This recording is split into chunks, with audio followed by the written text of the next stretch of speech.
Hello, everybody, and welcome. I can see that my audio is getting picked up right now. I saw other people's audio is getting picked up right now. Hello! Yep, Test. we're doing it. What? We are all here. We can all be heard because I'm not having a repeat of what happened 3 out of 4 games last week. I really want to be able to have everyone be heard, especially because today is June 17th, 2019, and you are loved. And because it is Pride Month, I feel like it is most especially important that everyone is heard and that everybody feels accepted. So to all of our friends, viewers, and everybody who doesn't even know about us yet, you are doing the best possible job that you can, and we are proud of you. And that is something that I will stand by regardless of the month. It's just that, like, this, having it be Pride Month really helps remind me to also actively say it. So, you're doing the best that you can, and that's great, and we believe in you. Because it's important to remember.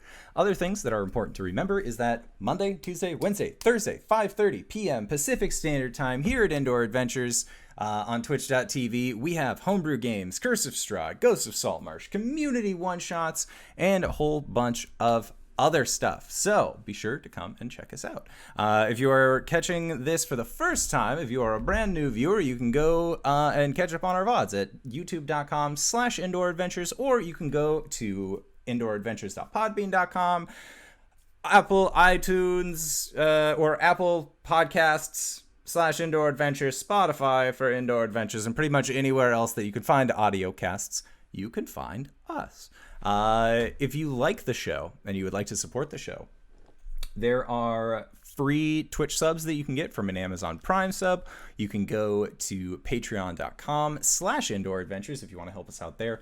Or, that transition didn't go nearly as well as I thought it would. This one worked perfectly, though. Success! Hello, everybody. Did you know we have indoor merch? We got tank tops, we got t-shirts, we got mugs. LB is wearing the Goreblast Stompfoot Gymnasium, home of the Tiny Rage tank top. We got Bigger Battler mugs that say the same thing. We got Moon Maidens t-shirts, posters. We even have, if you are interested, mugs that support the looming 20s game, the urban fantasy noir detective game that Greybeard ran. We have mugs with the characters' faces on that. We got all sorts of stuff. And if there's anything that you want specifically, just let me know, and I will do my best to provide that. Currently, I am trying to figure out how to get more merch on the store for posters and t-shirts and other things like that. So that way we can have more than just 1 or 2 shirts. And make it a really difficult choice for all of you guys as to what things you actually want, because, oh god, they'll all be so cool. With that, that's it for my merch spiel. So, guys, who are we playing tonight? Hey everybody, I'm RJ and I'm playing Caelum, the Shatterkai Cleric. Hi, I'm LBHackEmUp, and I'm playing Gwen, the Halfling Barbarian. I am Cyber, and I play Arjan, the Dragonborn Bloodhunter. And I'm Wings, and I'm going to be playing Coriander, the Eladrin Paladin. And I am the Indoor Adventurer, and tonight I shall be your Dungeon Master. Now, last we left off, you guys were aboard the Moonrunner, the ship that Captain Oliviette was sailing, going from the Isle of Arathsk back to the mainland, where you ended up encountering Sunbeak Bowbreaker, a Tenga with a warhammer that could create an explosion after it was thrown, and after a pretty difficult encounter with a group of avian pirates. You were all successful, but the crew of Captain Oliviette was severely depleted. You ended up making your way back to Marysville, leaving the ship, and as you were deciding what to do for the evening, off in the distance you saw that a Keshan trade vessel was actually making its way to the port of Marysville. It is roughly around 3 in the afternoon. You guys have recovered Old Bess, your nag of a horse, as well as your cart, and are making your way out of Marysville. What is your guys' plan currently as you leave? And we'll kind of zoom in on the 4 of you. Get the fuck out. Get the fuck out. And then head northwest. Gwen's tribe. Okay. Yeah. All right, sounds good. So you guys go pretty late into the evening at this point, making your way far past Marysville, far past that split in the earth where you had initially found Gwen's runt axe, what feels like months ago at this point. And it begins to turn to nightfall. Your guys' first day now back in the mainland is kind of coming to an end. Old Bess, after having not been run for the last 15 days, is now, well, running a little bit harder than she has been in the past, carrying the weight of most of you guys. Gwen, you are not exactly a hefty companion, but the elves and Dragonborn, as a kind of communal group, do make it a little bit harder for the horse. So at this point, you guys have been traveling for several hours and are now just making camp. What would you guys like to do once you kind of establish camp?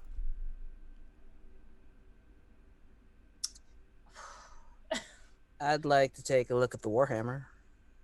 Okay, Yeah. sounds good. Do my doobly doos on it. Detect magic, identify. Sure. And after an identify spell, after taking about 10 minutes with this item, you know that this is called a Sun Forger. It is it's not exactly a common item, but you are pretty sure that this kind of equipment, when looking at it, is of dwarven make. So you're pretty sure that one of the that Sunbeak, this Tanga that had obtained it, had probably gotten it from a dwarf who had been sailing from Marysville over to Arathsk, or from somewhere else towards the island, and had lost it in the process. Yeah, I'll relay it to anyone who's listening.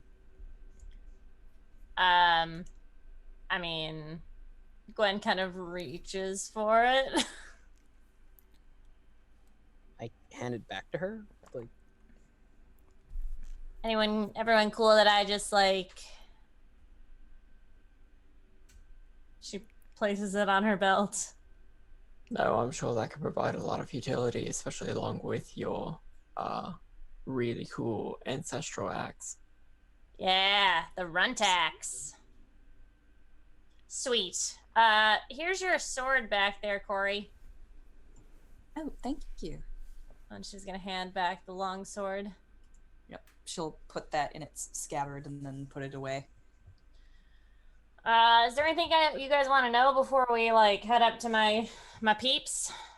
I know we got a few days still, but Okay, are they different from anybody else in the natural plane? Is there anything that will I offend anyone?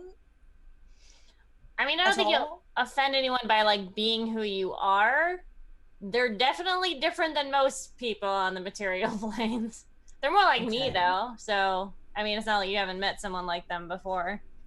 Are there any topics that we shouldn't bring up? Probably giants and shit.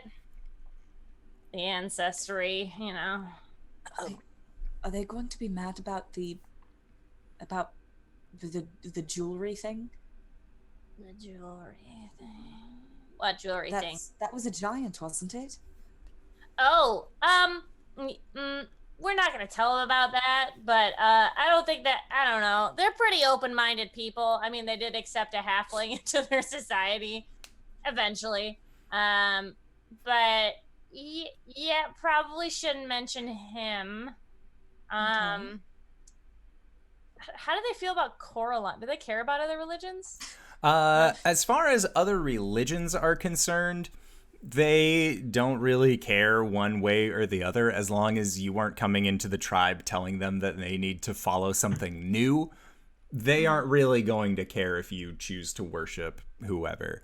However, they do have their own list of these are deities that nobody should worship, and well, you can probably figure out what most of those deities are anyways, just by asking most people. Hey, who is a darker aligned deity? We don't talk about them here. Like, Yeah. Is the Raven Queen on that list? the Raven Queen is not. Okay. Your She's more tribe, neutral, right? yeah, your tribe doesn't really have. They don't really have any animosity towards the Raven Queen. But it's not like they themselves are going out of their way to keep her in a very high standing. At least, again, your tribe wasn't the ones building temples and structures because they are a more nomadic people, whereas the actual followers of the Raven Queen are up in Fildas. Yeah. I mean, you're cool to take place or not take place in as much as you want as far as like rituals go. There are some things that you definitely won't be able to take part in, but I don't think that's few and far between that actually comes up. So like, I mean, we might have like a party when I come back, so they get kind of rowdy. Oh, good. So, like a bunch of Gwens. Yeah, except they're like 8 feet tall. Are they gonna try to make me bang other people? I'm pretty sure that's just a me thing. I mean, they're the ones who taught me about sex. Okay. Just taught because like it didn't work. I'm just gonna say it didn't work.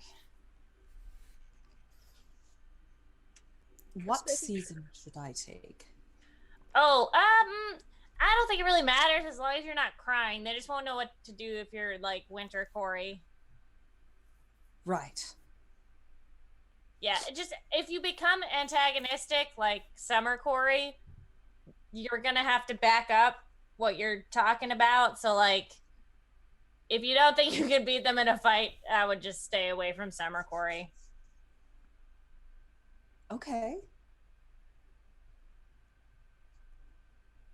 Yeah, they're pretty chill. I mean, I'll introduce you to like they're kind of one big family, so I'll probably just name off a bunch of people, but if you can't remember their names, that's fine. There's a lot of like nicknames too, so like I'm Stompfoot, the Tiny Terror, you know, like I have titles. But yeah. All right. Cool. I'm just going to follow you on this one. Cool. It'll just be like coming home for one of you. They have really good food though, so like I'm sure they'll welcome you guys in just fine. It'll be like one big homecoming for all of us.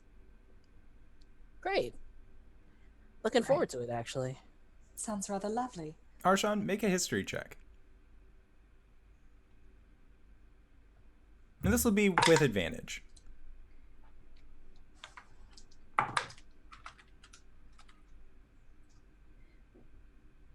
$15.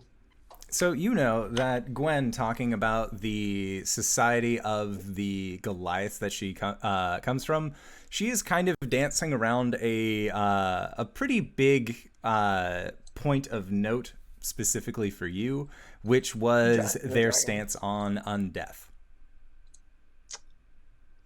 That. Okay. Yep. Not talking about it. All right. Yeah, just as a reminder, let's not talk about it. Yeah, so... That'd be like a religious debate that you do not want to get into surrounded by Goliaths. But yeah, That's so... the wrong thing to do with your first level cleric. So yeah, Gwen, you have filled them in about your Goliath society. What way are you guys deciding on going? Also, I'd like for all of you to make a survival check. 18. 22. 8. 7. So Gwen and Cori, you guys aren't really thinking about the supply side of what you guys are going to be needing to make this journey. But Arjan, both you and Caelum both have the thought of possibly counting up your rations, seeing exactly how much food you guys have to split between the four of you as this journey, at least until the locks, which is kind of a halfway point. Almost to get to Gwen's tribe is going to take a total of 15 days. We might not have a lot of food, so it'd be best to stop somewhere. Unless you guys are up for like hunting and fishing. I mean, that's kind of what we did as a tribe. That's what I did on my way down. I can hunt. Yeah. But on those days that like we get nothing, I would feel more comfortable if we did have something in the, pocket. All right. What's on the way? I mean, if we had pretty much, we have to go around the old whatever it's called, port. I don't know. And then we have to go up The bay. the bay. That's a good word for it. Oh, Yes, there is yeah. a worrying amount of water.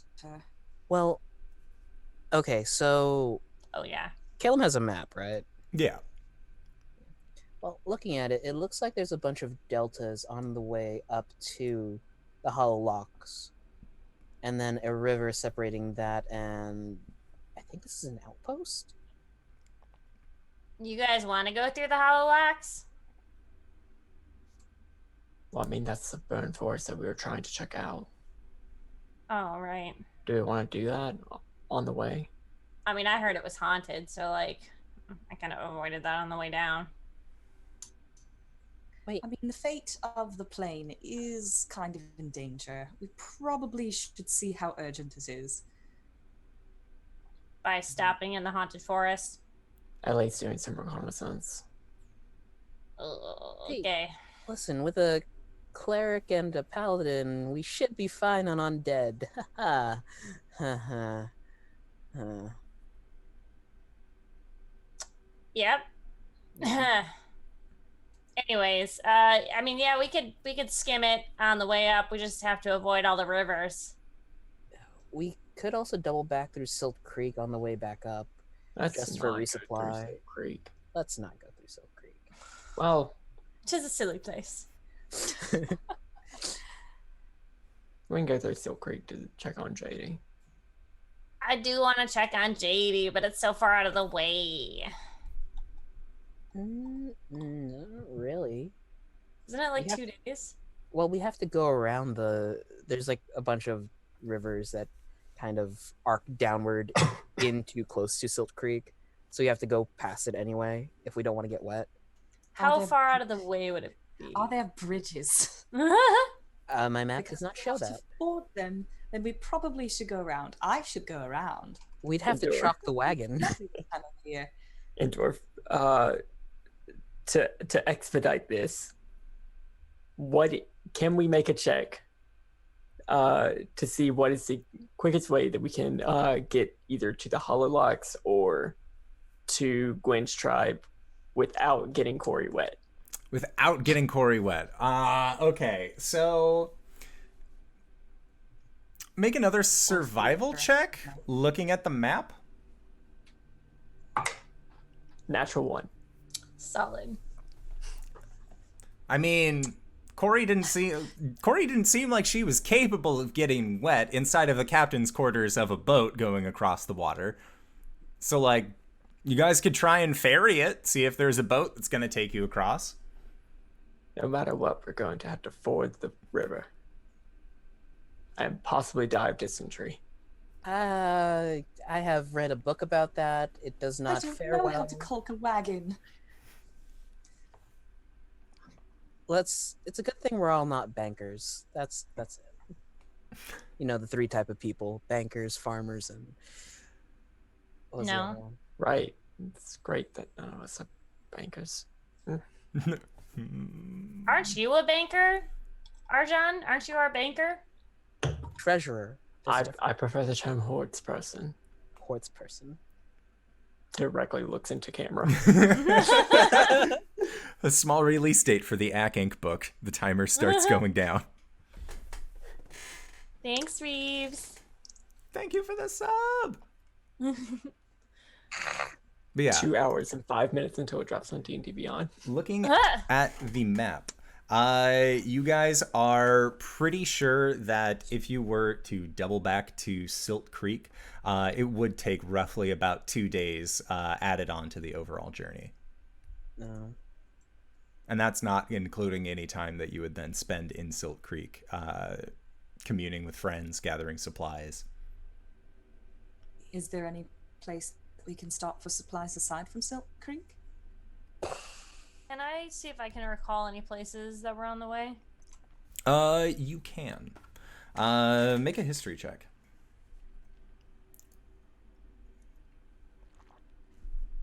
And I can hunt and gather. It's just we've all been rolling pretty terribly on our survival checks thus far, and I don't know if we want to count Stop on it! You're that. gonna give Arjan a nosebleed! Too late.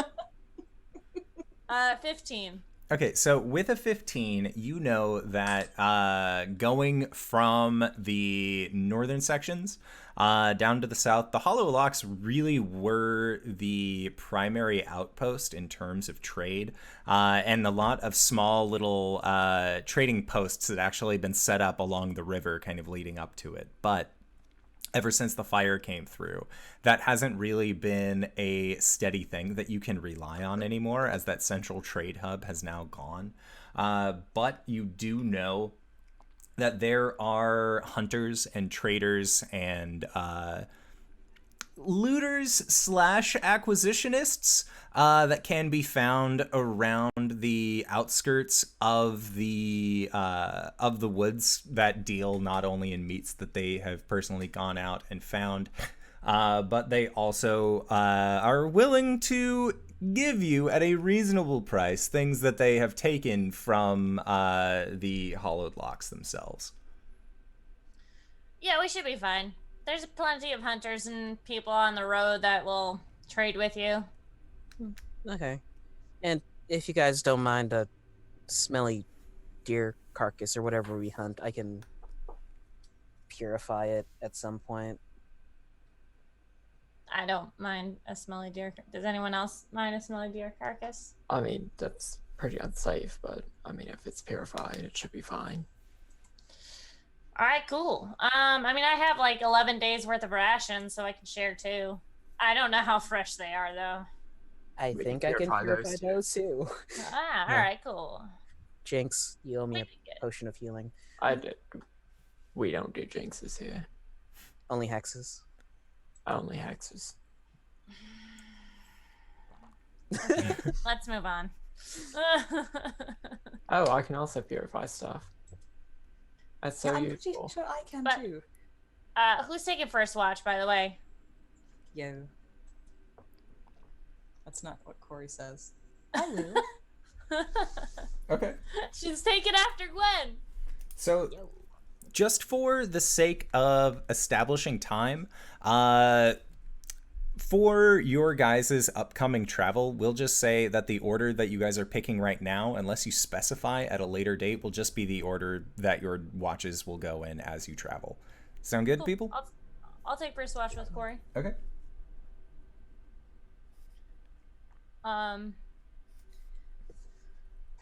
Yeah, I'll take first watch.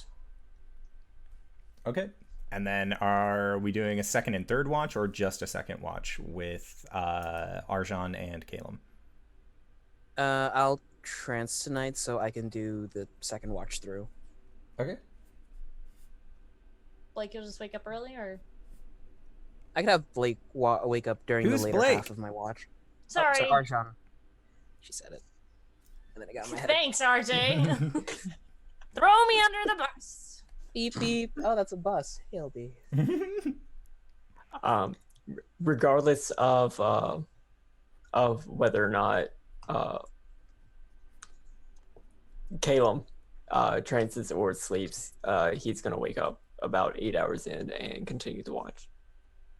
Okay. Sounds good. So, for the first watch, as everybody gets ready to trance, sleep, and prepare to gaze out onto the night. Caelum, you eventually find yourself trancing at the library once more. Arjan, you manage to find yourself in a deep dream.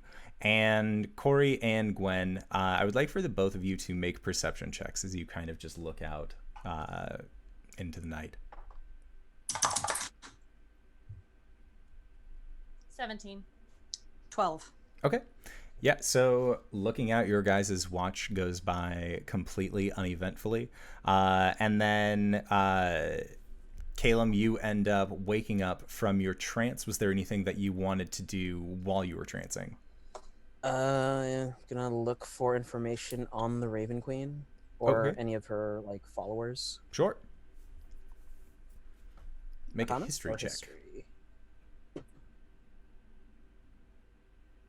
Natural 20, bringing up to 28. Okay. So I will let you ask a total of 4 questions, and I will answer them to the best of my ability.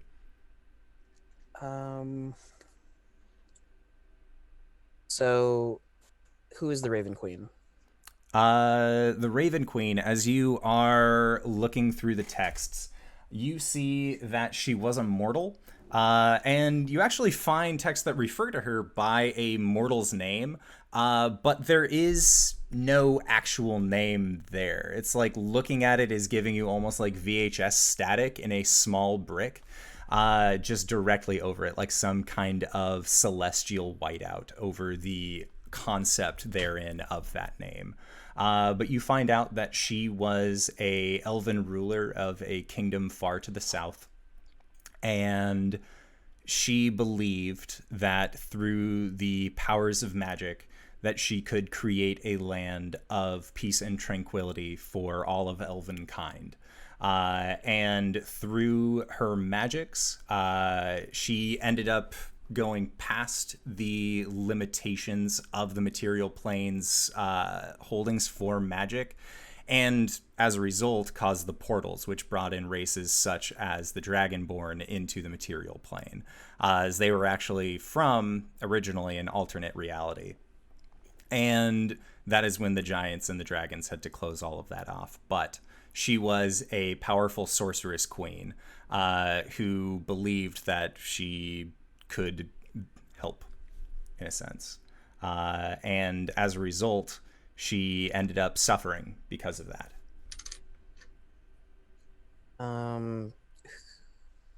Who are her followers, if she has any?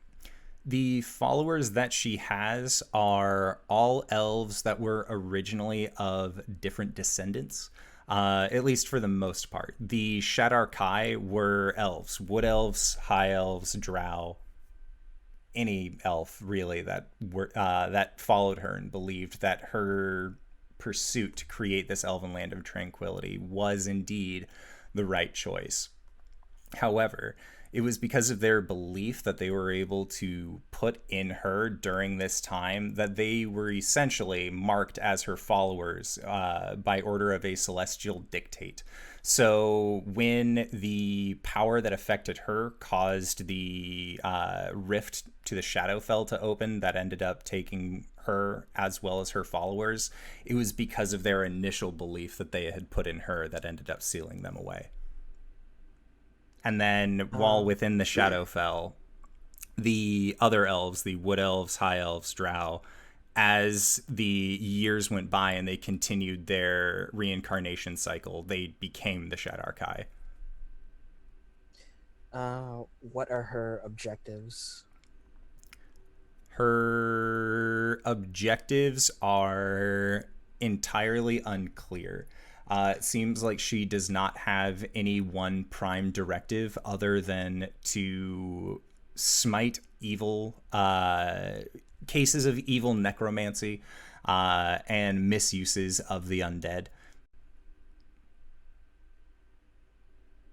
Head scratch. I guess he'd read up more on the Shadar Kai. Okay. Yeah, and with your natural 20, as you continue to look out at these Shadar Kai, you find out that during the initial stages of their stay in the Shadowfell, things weren't peaceful. It's not like they just showed up at this entirely blank land and then were just able to create their new community. There were things that already lived in this plane that called it their home. So these elves then banded together, created military factions, created a kind of militaristic state, all under the control of this Raven Queen. And through looking at it, you actually see kind of the identifying marks of different military regalia that is for the specific jobs that each of the Shadarkai had within her ranking. And you notice actually a very similar set of armor. The armor being the kind that was donned on you during your last magic surge, when you were really able to get a good look at it. And that is... I forgot the name of it. L starts with an L.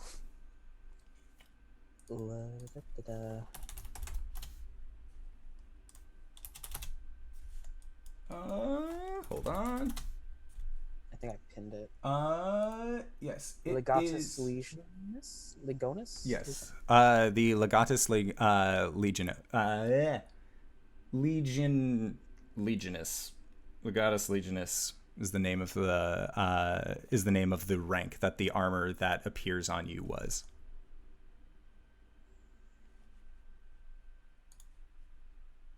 Yeah, that's my 4. Okay.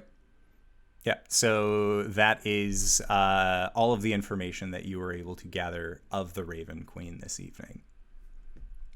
Arjan, as you are sleeping, you were actually visited by Bakoth in the room that she has made comfortable for you. It has a dragon chessboard that's set out. There's always a fresh loaf of pumpkin bread that's been made. The fire is warm enough to your liking, and she is sitting in the large chair that she normally is and sipping some tea, and says,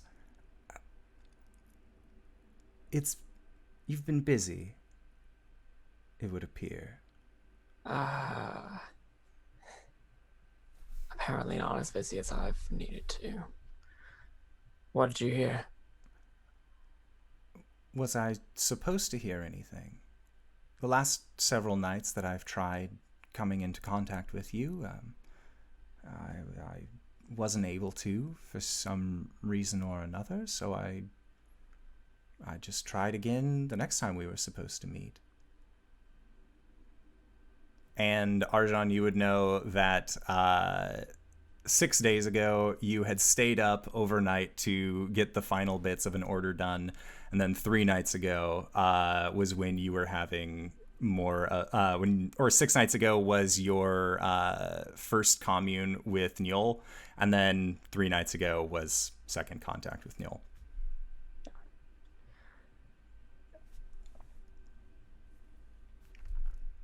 Is everything all right?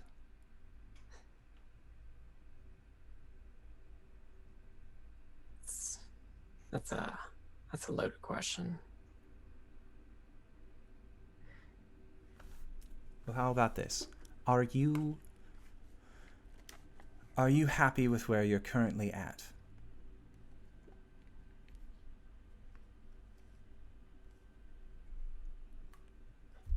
Well, I've got the shop set up. That's good. All of it's there. But we were banished quickly.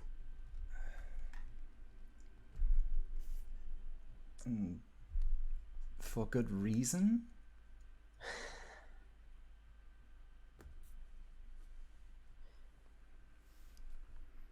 And he thinks about it for a while. I'm not sure. I'm really not. Well, where are you now, if you're not on the island? We've just left Marisville. We're headed toward the Hollowlocks ruins. Oh. And then towards name that I've forgotten. Certs Hellier. So If you are Certs going Hellier. to the, if your plan was to go to the tournament. there. Search earlier. Well, I'll start sending things that way then, if you'd like. And if you aren't sure whether or not it was a good reason, you don't have to really say anything right now. That's fine. At your own speed, please. Would you like any tea? She kind of motions.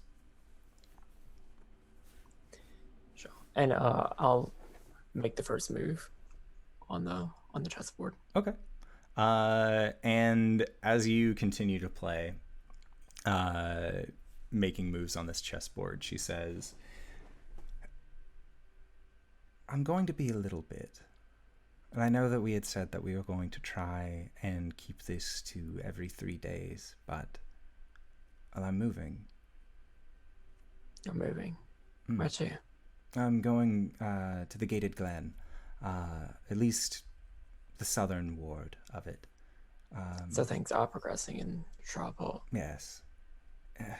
Yes and no. Things haven't progressed to the point of it being official yet, but the paperwork is there, and the heads of the city are going along with Orjette's decision to remove magic users from the city. So, seeing as how that is going to be on the voting block here rather soon, I would prefer to sell my shop while I still can, and, well, go somewhere where my wares aren't considered illegal. My presence isn't considered illegal. I'm used to being frowned at as a tiefling, but to be... no. There's so much more to this. What do you mean? There has to be more than this. More to this.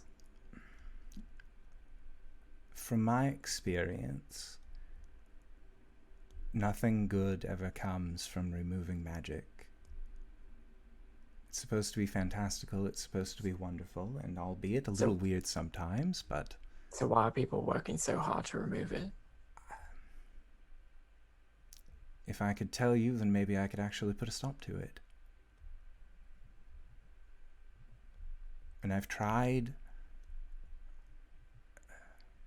getting into contact with people that I know in the North Ward and asking them why.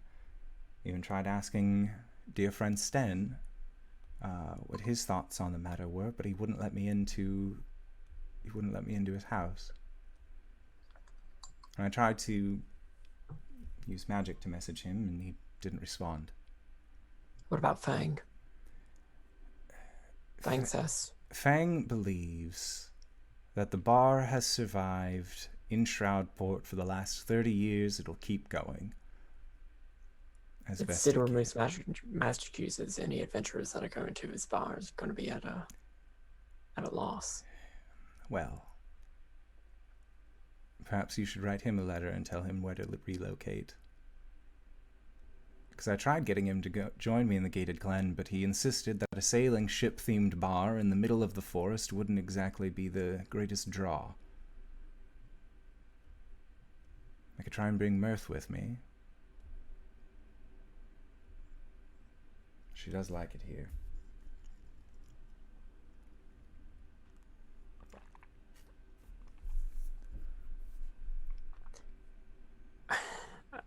You know, I'm sitting here thinking that I would write him, but it's not like I would get a response. You might. I could always tell him what you have to say. I have a pretty good memory for these kinds of things.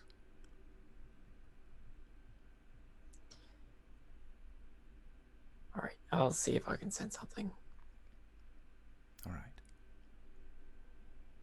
Now, I believe that you should have moved this piece over here. Or at least you shouldn't have, because she'll move one of her pieces and captures one of yours as the two of you to continue to play games. And she says, it's going to take about 10 days to get to Hedgehome. So once I get there, I can message you again if you'd like. Or I can just let you know when I get to the Glen.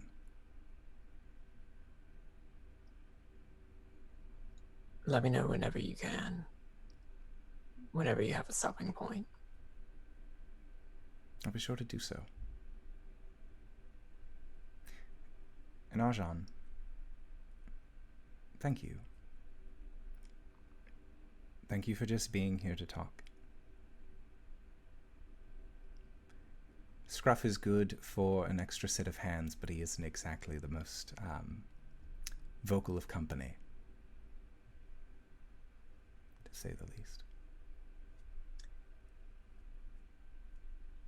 Yeah, I'm sorry I haven't been receptive the past couple of days. You're an adventurer, right? That means you're busy. If I can't catch you overnight, I just assume you're out hunting monsters and slaying vampires and doing whatever it all is that the Sanguine Order of the Witch Knights do. See, I haven't really been doing anything with them. Do you still consider yourself one? My Even in spirit? time with them wasn't really great. It's true. It's still a title you have. So if it's one that you would like to live up to, it's entirely on your plate. You don't have to let the shitty decisions of others tear down the name that you have.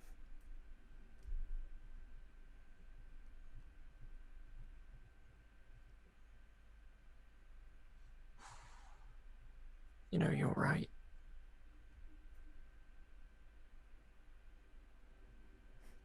I haven't been told that in a long time.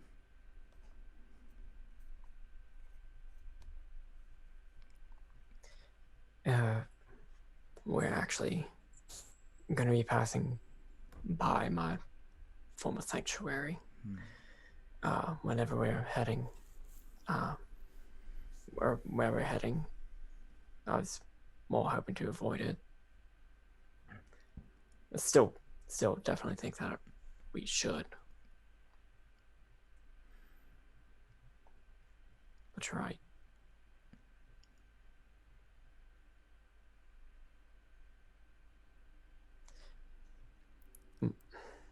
McCarth. Yes, Arjan?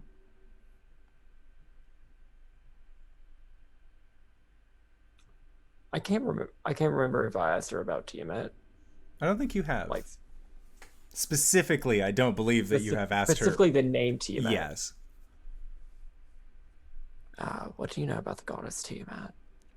And at that, the hand that she had on a piece that was mid-move just sort of stops and the piece hovers over the table. And she sets it down in finishing her move and she says, I've heard a few things. Why?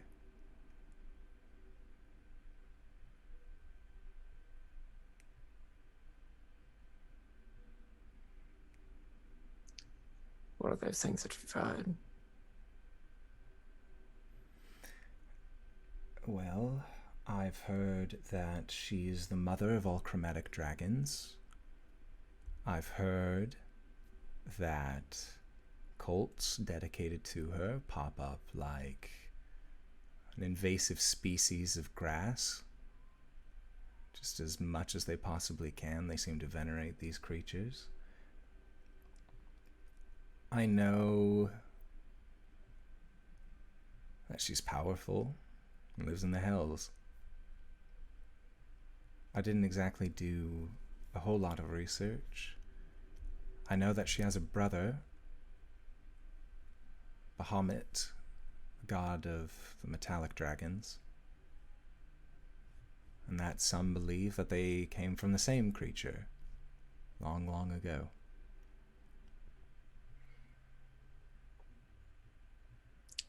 Well, that last bit's new for me.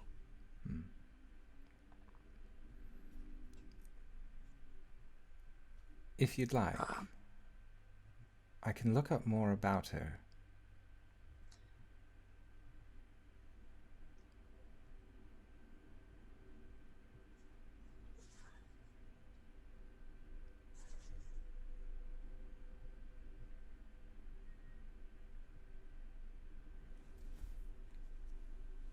What about Abishai? Do I know the word Abishai? Looking through your Tiamat book that you had previously, that Newell had let you glance through, the word would have come up several times. So yes, you would know what those are. And she, when you bring up the word, she just kind of gives you a skewed look and says, well, I know that they're devils. I know that they live in the Hells. As to what they are, I'm not sure. I've never really had a run-in with one. I haven't really had a run-in with many devils or demons, to be honest, but... And then I will give her a play-by-play of everything that has happened over the last couple of nights. Okay. And at the end of it, she'll remain quiet as you give her the recap, and she says,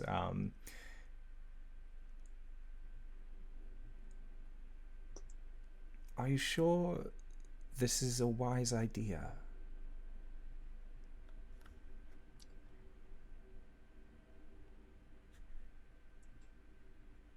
No. Do you think it's the right idea?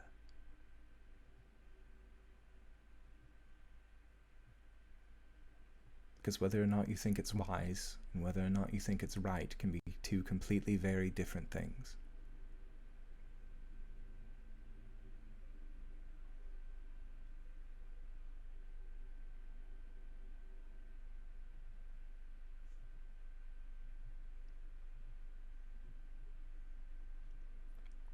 And if you need time to think on that. There are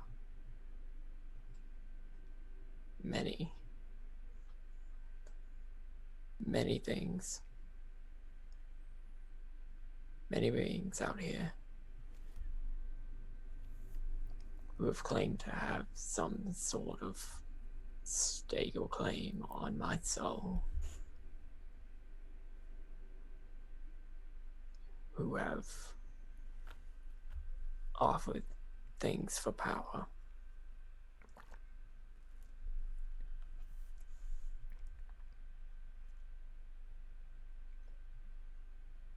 All claiming this was some part of my destiny, that this is who I really am. I don't even know who the fuck that is.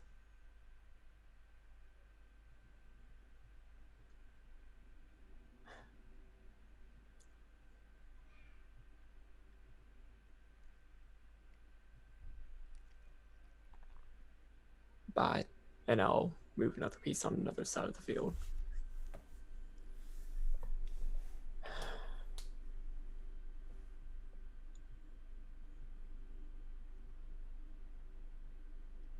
It's a strategy.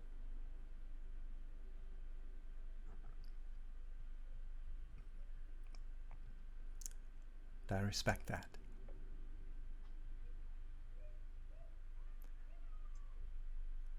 The only people who believe that their plans are foolproof are fools. So just remember that there might be a cost.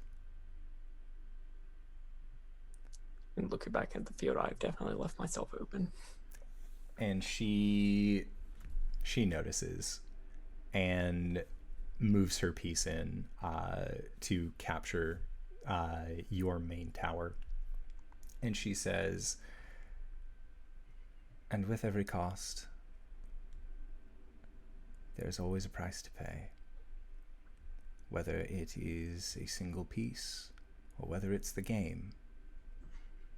Just make sure that you're looking several steps ahead, at least next time, all right? All right. If this is something you want, I can help you.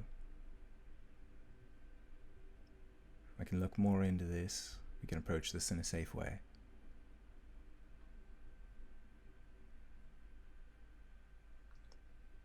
Let us know if we need to go back to Shroud Pole.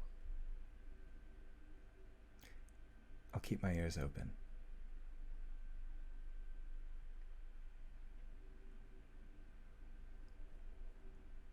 Narjan, thank you. And she just gently pats the top of your hand with hers. And at that is when the lights dim out from your dream and you find yourself waking up in the morning. So Cori and Gwen, during your night's rest, or during your initial watch, there were no issues. Gwen, you after about 4 hours, Caelum wakes up and you know that he and Arjan are going to be taking the second watch. So you can spend the evening attuning to this new weapon that you have taken from Sunbeak, and learning all of its properties as you do. And Thanks, D&D Beyond. yeah. And Cori, there is a moment where it is just you and Caelum who are both awake before Arjan ends up being woken and stirred from his slumber. If you two would like to have any exchanges of words before bed.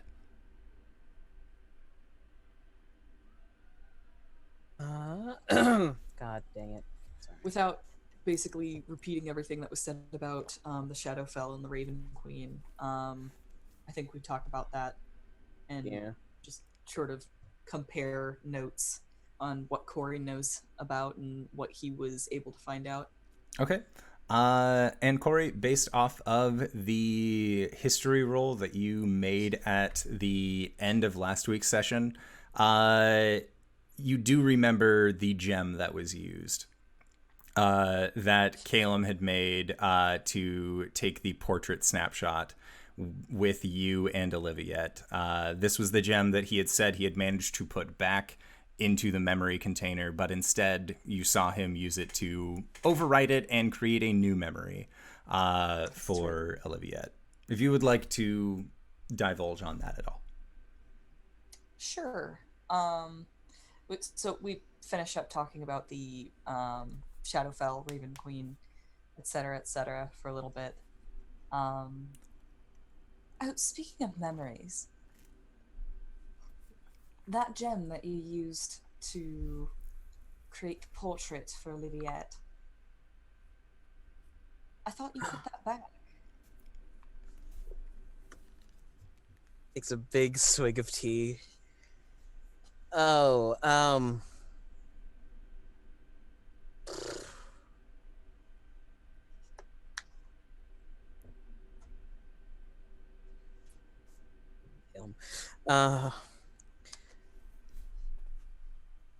the night.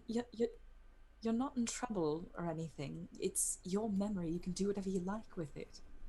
So, I panicked. I thought I could just sweep it under the rug. And when I talked to Saloon about it, she said that sometimes the memories that are taken out can't be put back if they're corrupt. Or was it in general? It was corrupted memories. Did not appear as if they could go back in. Yeah, so I might as well use it for something useful. And that's your prerogative. You can do whatever you like. I thought we weren't going to be keeping secrets anymore. Old habits die hard. Sorry. Well, I can't judge about old habits. And that was a very nice thing that you did. So thank you. Yeah. No worries. You sure I'm not in trouble? No. Believe it or not, Caelum, I'm not your mother. I'm not going to do that in 2 different games. Looks over to Arjan. His nose is bleeding. Wings is just trying to murder Ajahn tonight. Just blood loss. Oh, no! What Pass the him hell? some water. That's how you wake up, Arjan, is just bloody nose. I am very concerned about how self-aware we're becoming as a group and what it's doing to me. We should get that checked out. By a metaphysicist. If I'm not running, if I'm not running the game, you don't get inspiration for this. Stop it! It's getting worse!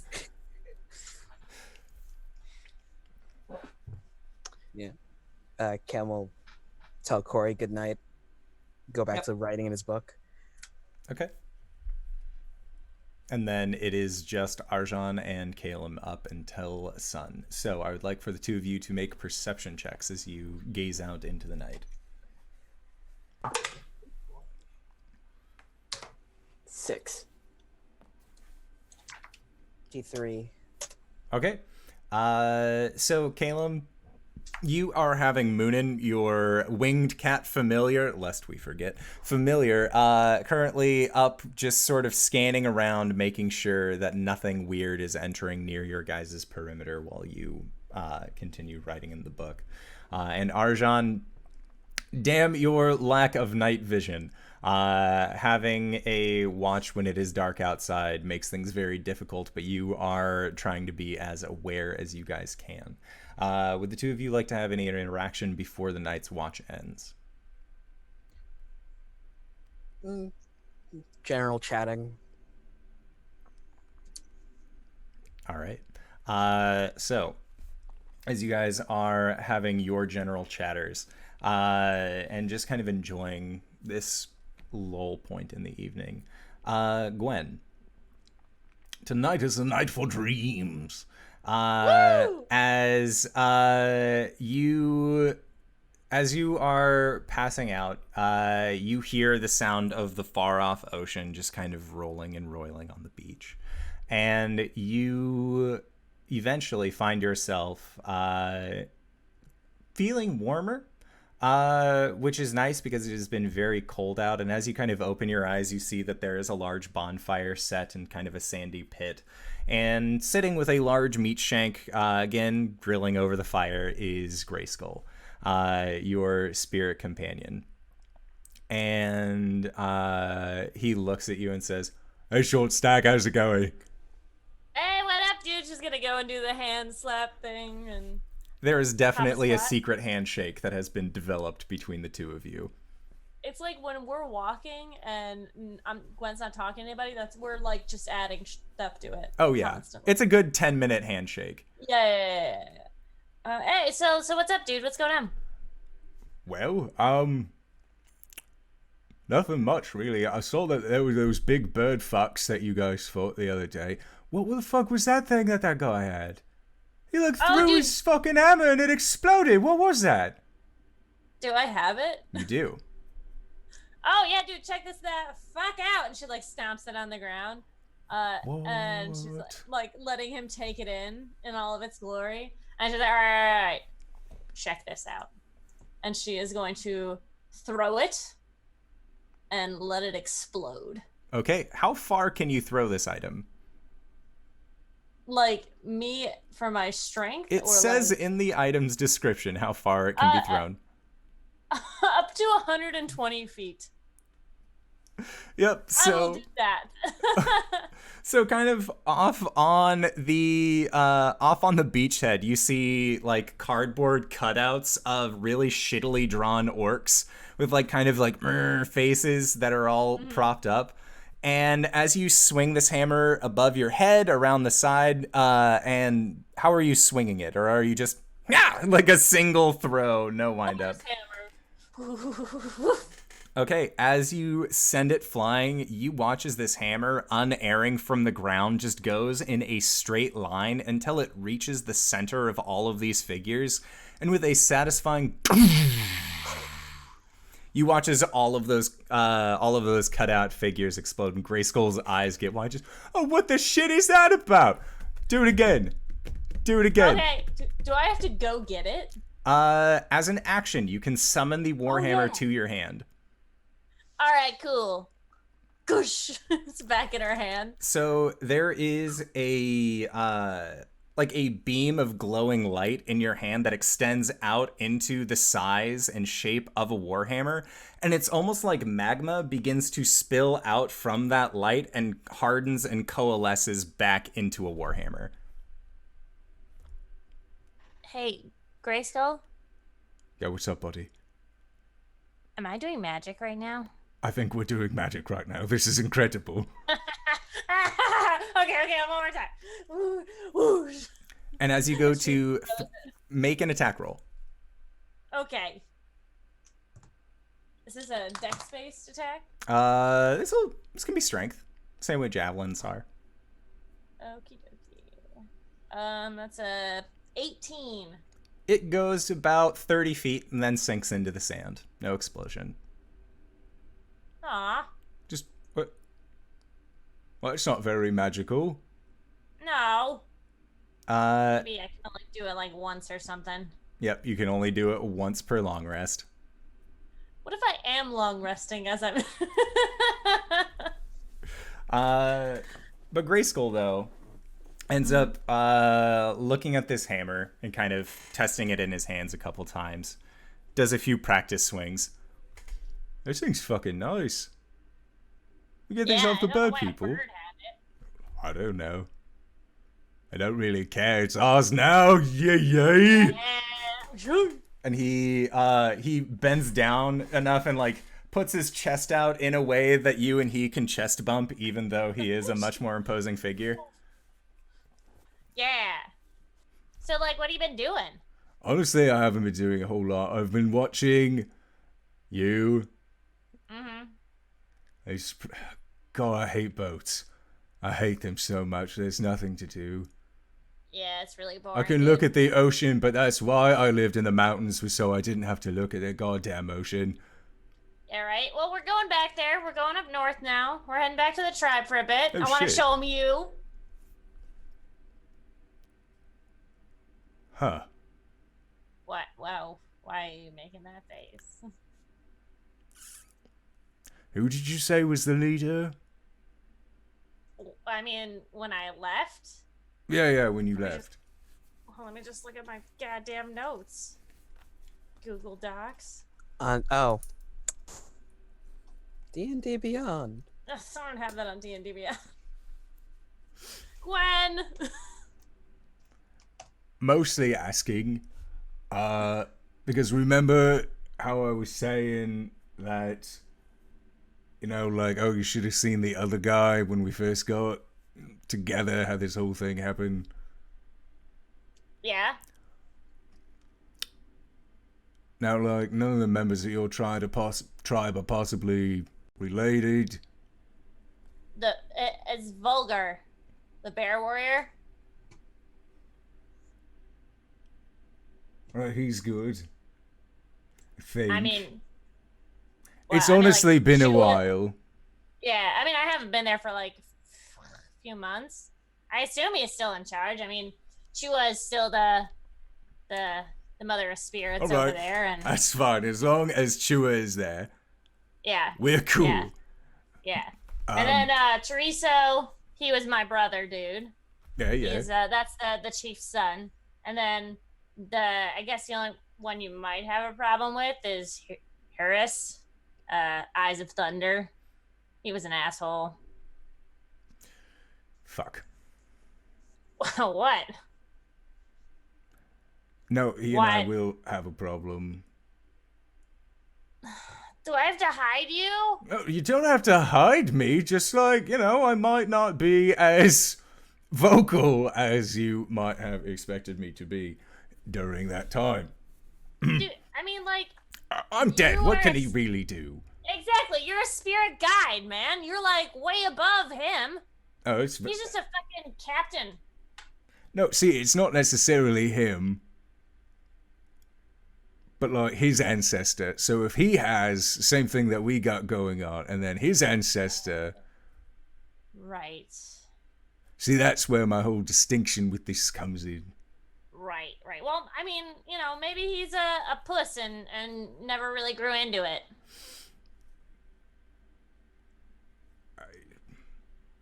Look. I mean, I don't think he was, but...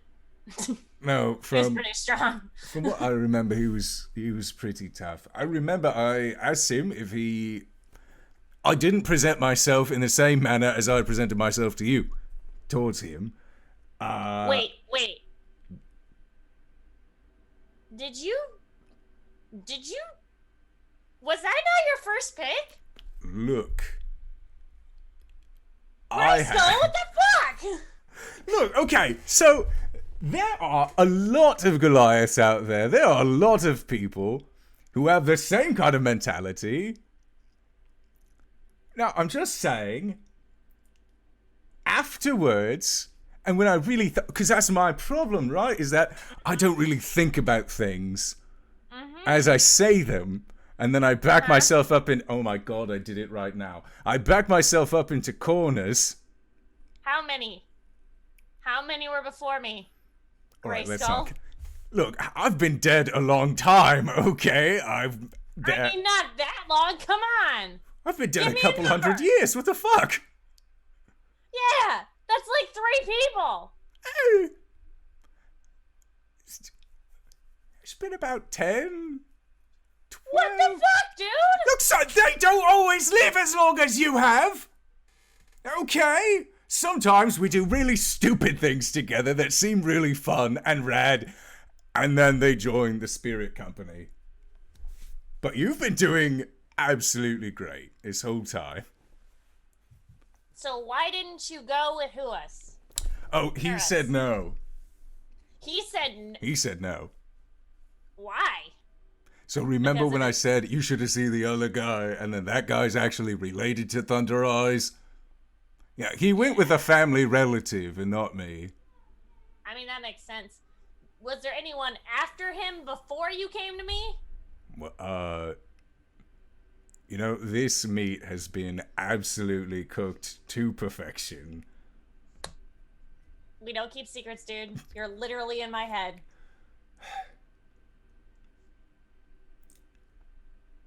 There was one, but they died really fast. Oh, shit. So. Wait, anyone I know? No. Okay, good. From the tribe, though, right? From our tribe? No, it was from a knuckle. We're spirits. We don't just, stay in one tribe. We go all over the place wherever spirits are called. Ah, okay. That's weird. I don't like that. You don't like that I ghost around?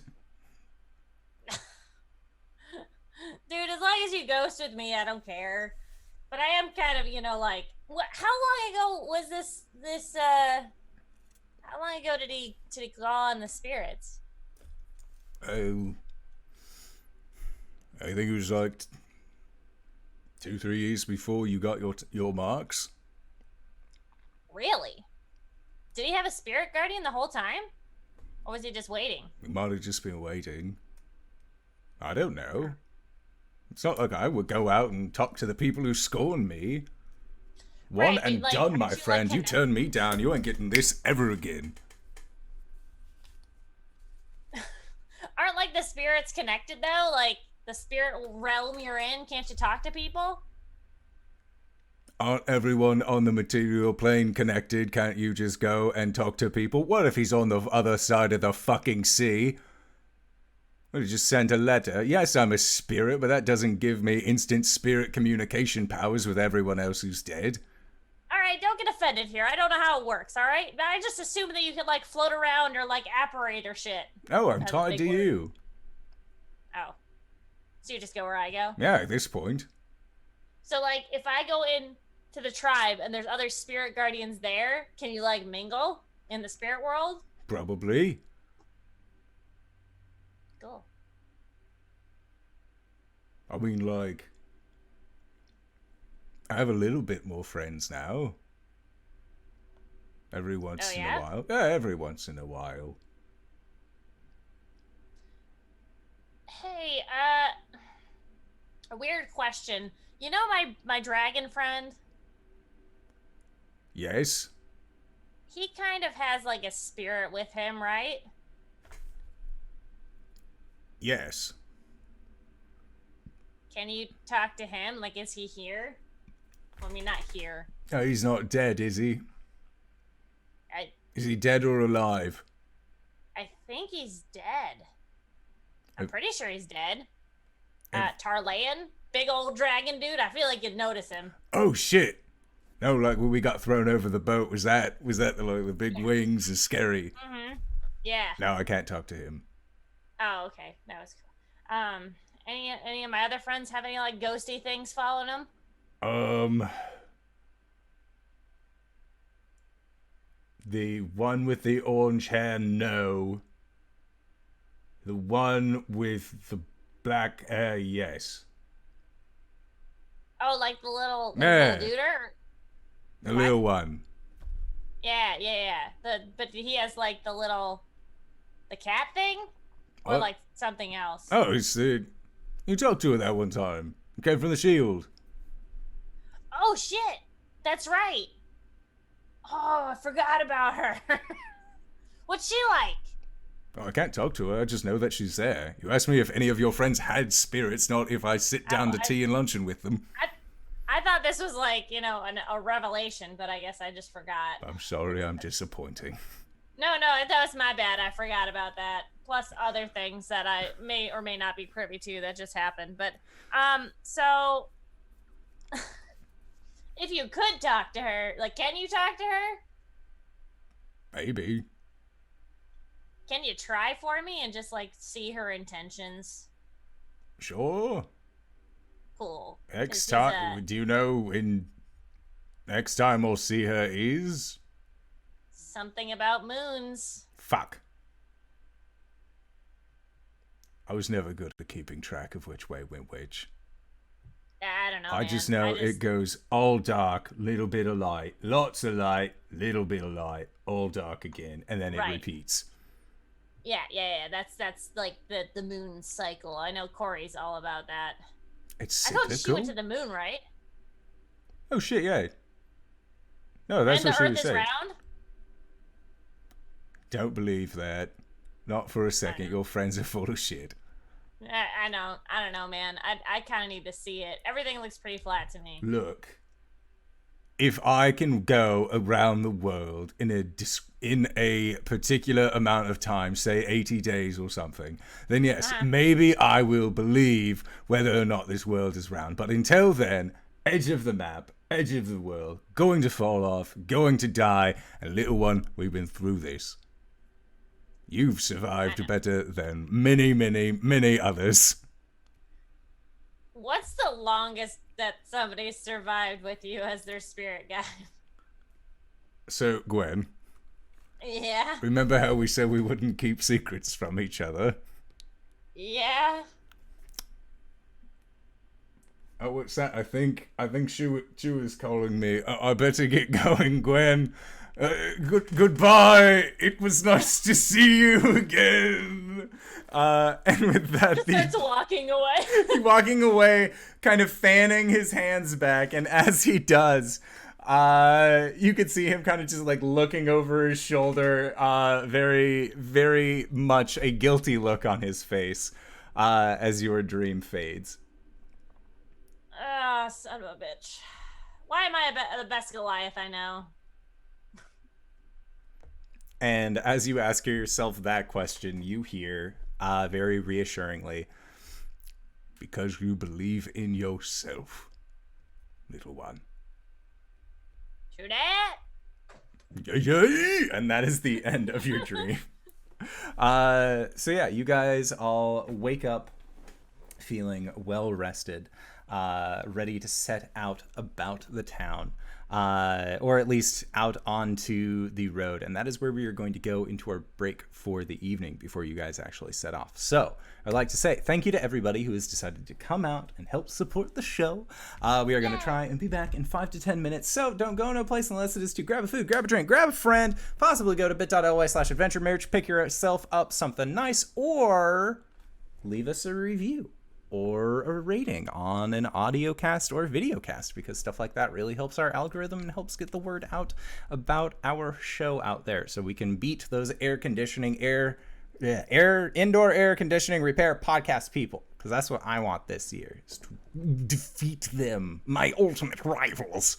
So with that, we are going to try and be back soon, so don't go no place. All right, everybody. Bye-bye!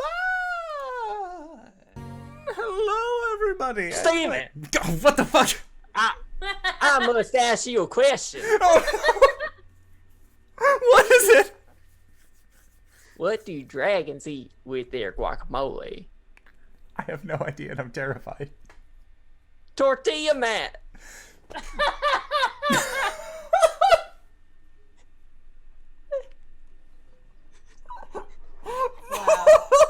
Wow.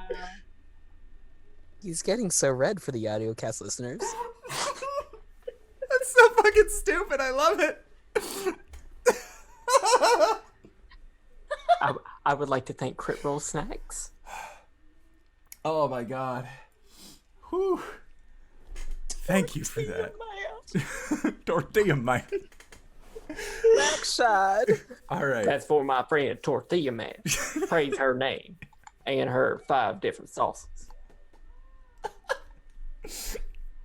From Mal to Picante. All right. So, you guys were all able to complete your night's rests successfully. Don't forget about her brother Bahamut. Son of a bitch! Oh my god. I'm so sorry. That's fine. That's a good one. Angelic for that perfect use of our new indoor adventure. Our indoor adventure post-break joke time, because that is now... I love this. Welcome to Puncast, everybody. Welcome to the Pungeon. All right, so hello everybody, and welcome back. Everyone was able to complete their full night's rest. Gwen, you were successfully able to attune to the Sun Forger, and you guys wake up feeling incredibly well rested, even though some of you did have dream conversations with other people. We got a 15 on the blood die. And you guys are going to be setting off once again, heading towards the Hollow Locks ruins. And as you pack up and get ready to head out, things go off without a hitch. For the entire rest of your day, you guys are able to make pretty good time heading towards there. And same goes by for second day, third day, fourth day. I would like to have a conversation with Cori at some point. Yeah, you guys can have any, if you guys would like, you can have any conversation that you would like to while we are out on this road. Especially because Gwen, we'll say that Gwen, you and Cori are having this while the two of you are doing watch one night as that was set up.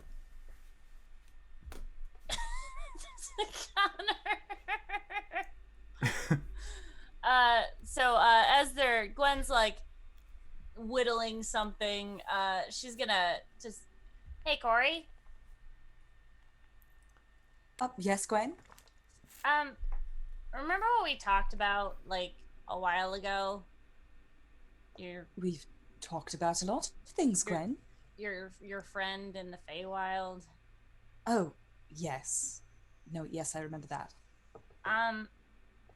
So this quest that you're on, this saving the Feywild thing, I know it's kind of like, I want to say taking a back burner to like saving the whole of the world, but like, I know it's a thing that we gotta do.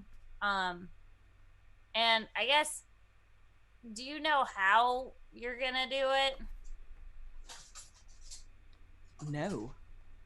And really, that's the whole problem. I mean, I have a very small window of a direction to go. See, long ago, Coralon. Gwen, visibly, her eyes just get wide a little bit, and then she like calms herself down. I promise I won't go off the rails this time. Right, okay, yep. I've said this several times before, but everybody's eyes glaze over and I need to learn how to compress. Okay, Coralon, long ago, fought the primordial beasts. Right. And he learned a way to get them all to be contained and to be harnessed.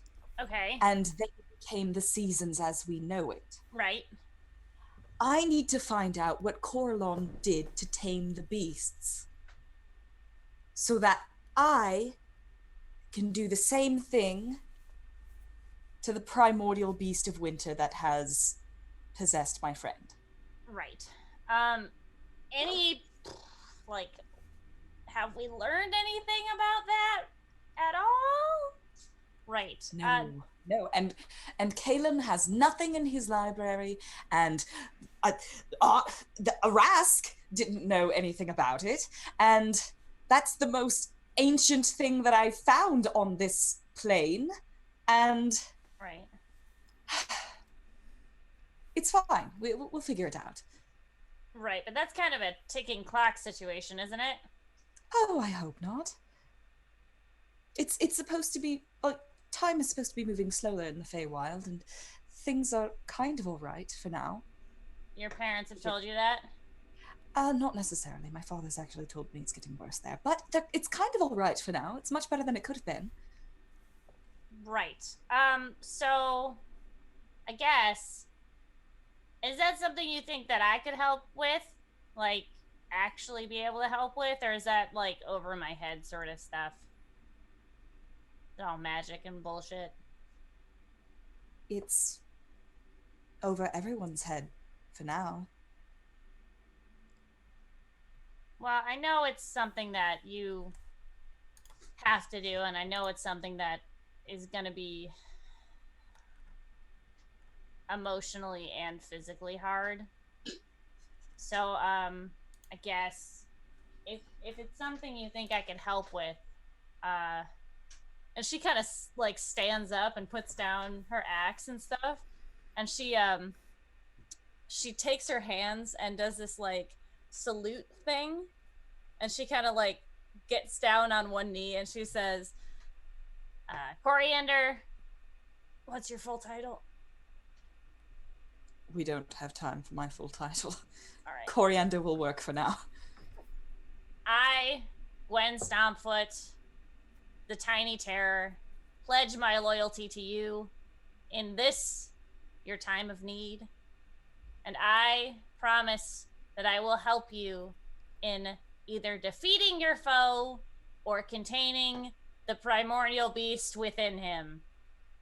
And she's like, this is the most serious you've kind of ever seen, Gwen. And she's just kind of like sitting there waiting for you to respond to her. I think Coriander actually gets a little misty-eyed.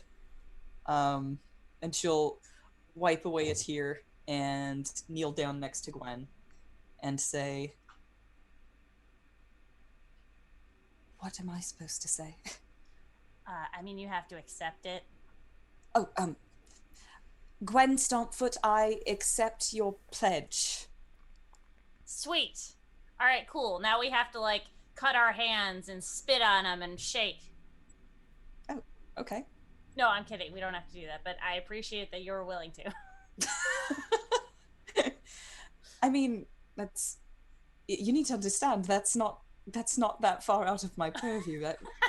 I could 100% do something like that in the Feywild. All right. Well, we can become blood sisters later, but yeah. I just want you to know that you got at least one of us in your corner if we gotta go fuck some shit up in the Feywild. Hey. I mean, hopefully we're going to unfuck the shit. But Right. right. But no, Gwen, that is so meaningful to me. Having a close, good friend makes insurmountable obstacles seem surmountable. Oh, okay, it's literally been weeks since this, but she's gonna rush off and start digging through her bag. And she's going to pull out the troll skull alcohol. The regenerative. Regenerative degenerate. That's right. And she'll pull that out and kind of like uncork it and pour a couple of drinks. And like very quickly explain the fact that she got it like way back in her rask because she so I felt awful about the moon wax and that whole situation, and then you got mugged and we were busy with other things, but I had this, and well, cheers to friendship. She'll cheers you and take a sip. It is very bitter. It's like a sharp lemony kind of flavor, but it does end up going down rather smoothly. You guys can make constitution checks if you would like. Did Cori get me limoncello? Oh my gosh. Do you want the +3 to this save? I mean, I forget what my constitution is. I don't think I need it. No, I got a 15.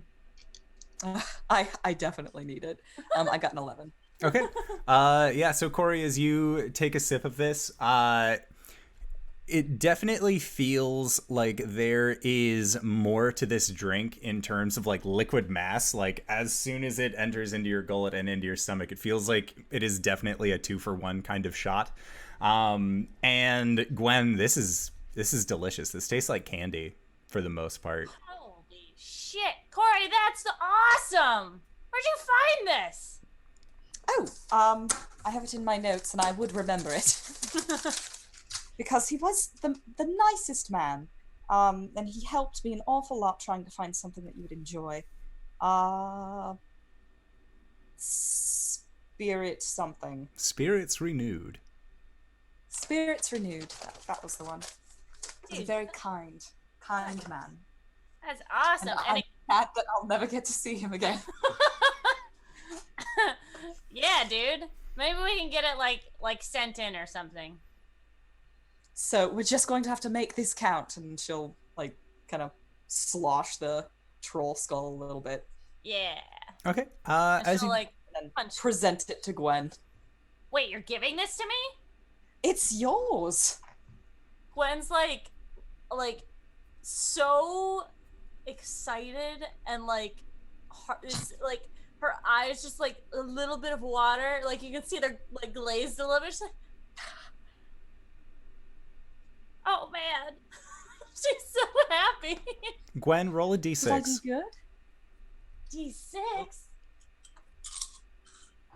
Like a D6, like a D6. What'd you get? A 6. All right, so as you are looking at this troll skull as it is sloshing, you actually see that the kind of like pale yellowish liquid inside begins to rise. And it looks like it is filling itself back up. Oh, that must be the regenerative part. Gwen's gonna set it down, and then she's gonna walk over to Cori and just like hug her. Cori looks a little surprised, and then she just looks elated, and she just fist pumps. This is the best present anyone's ever given me, Cori. I don't even care about the moon wax anymore. Oh, good, because that was the goal. And then she's going to sit and drink and attempt to see how much it's going to refill. Maybe some talk about like our childhoods or something. Girl talk. Aww. Sure. Make 2 more Constitution checks or Constitution saves. Are both of those for her, or should I do one as well? Both. As are you still drinking with? Sure. 21 and 17. Holy moly. Stout resistance, baby. Yeah. What are you guys getting into? God, I know how to do math. 15. Okay.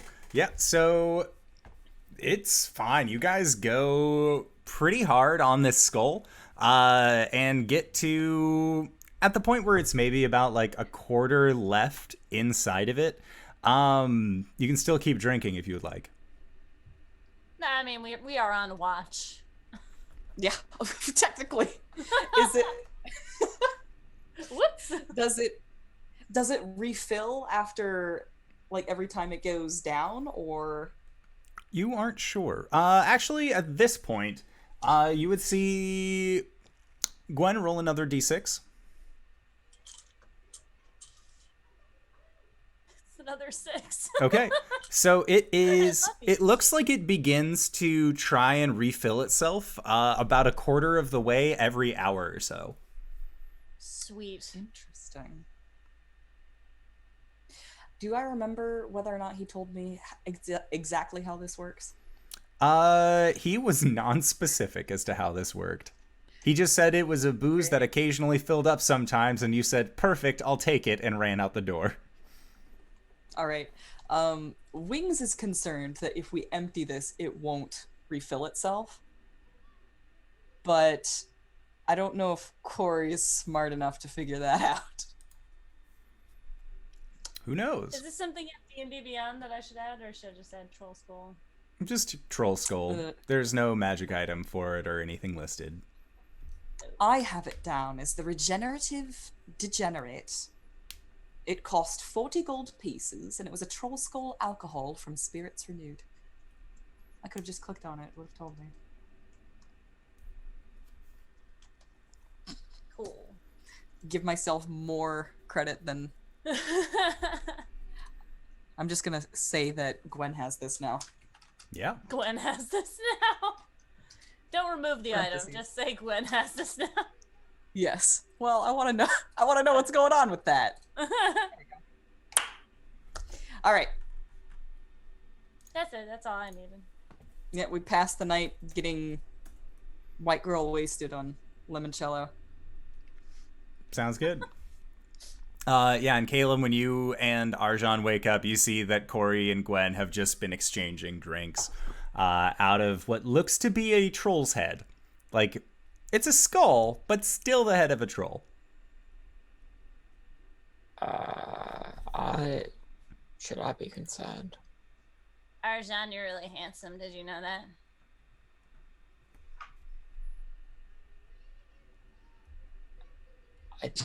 I guess I shouldn't be concerned.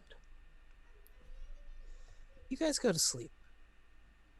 She curls up with Cybra. I don't sleep, Caelum. Trance. And then lay on hands in the morning when you untrance. You can't tell me what to do. She just walks away. She's slowly turning yellow.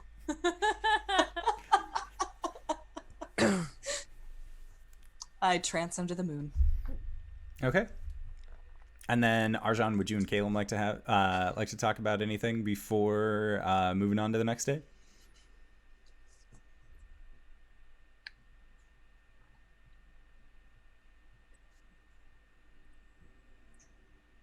I do want to start the letter to Fang, Sure. and let Caelum know about that.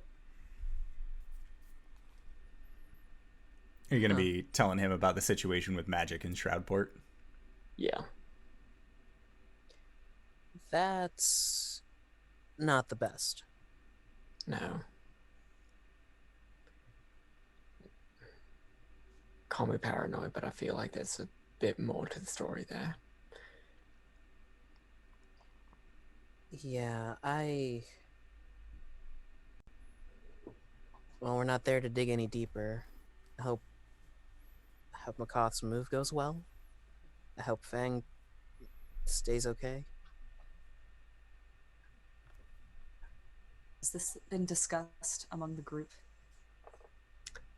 This was just something that Arjan was gonna write during their watch. Right, but has Cori ever been made aware of what's going on in Shroudport?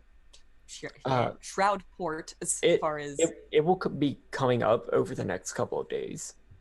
Okay, just checking. It's not a secret. Okay, I'm just checking. Sometimes with this group, we don't know.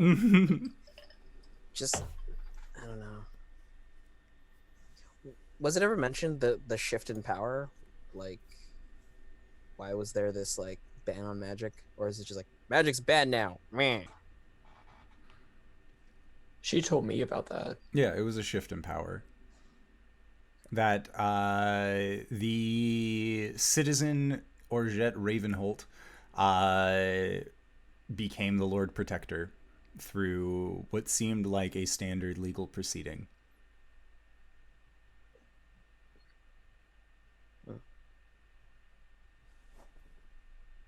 So there's a paper trail. There's a paper trail of intrigue. We need a documenter. We have a documenter. You shut your mouth. Right, but it's still going to be an hour and a half until we actually have the rules. The document blocks. That's a nosebleed for you, sir. All right. I don't know if Arjan's given himself a nosebleed yet, whenever he hasn't used a class ability. It's just other people doing it to him. Okay.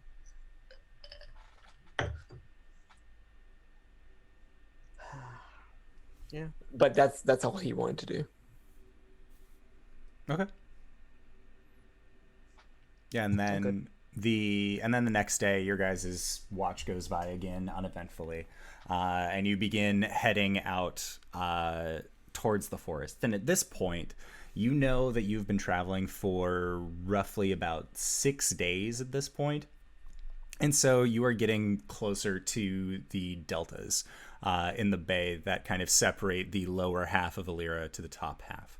And as you are continuing, it gets to be kind of midday, and as you've been pushing forward, you see on pretty close to the riverside at this point what looks to be a small camp that has 2 humans that are currently just sitting down. They look like they have a small lunch being prepared for them. They're frying up some fish, just sort of getting themselves set out.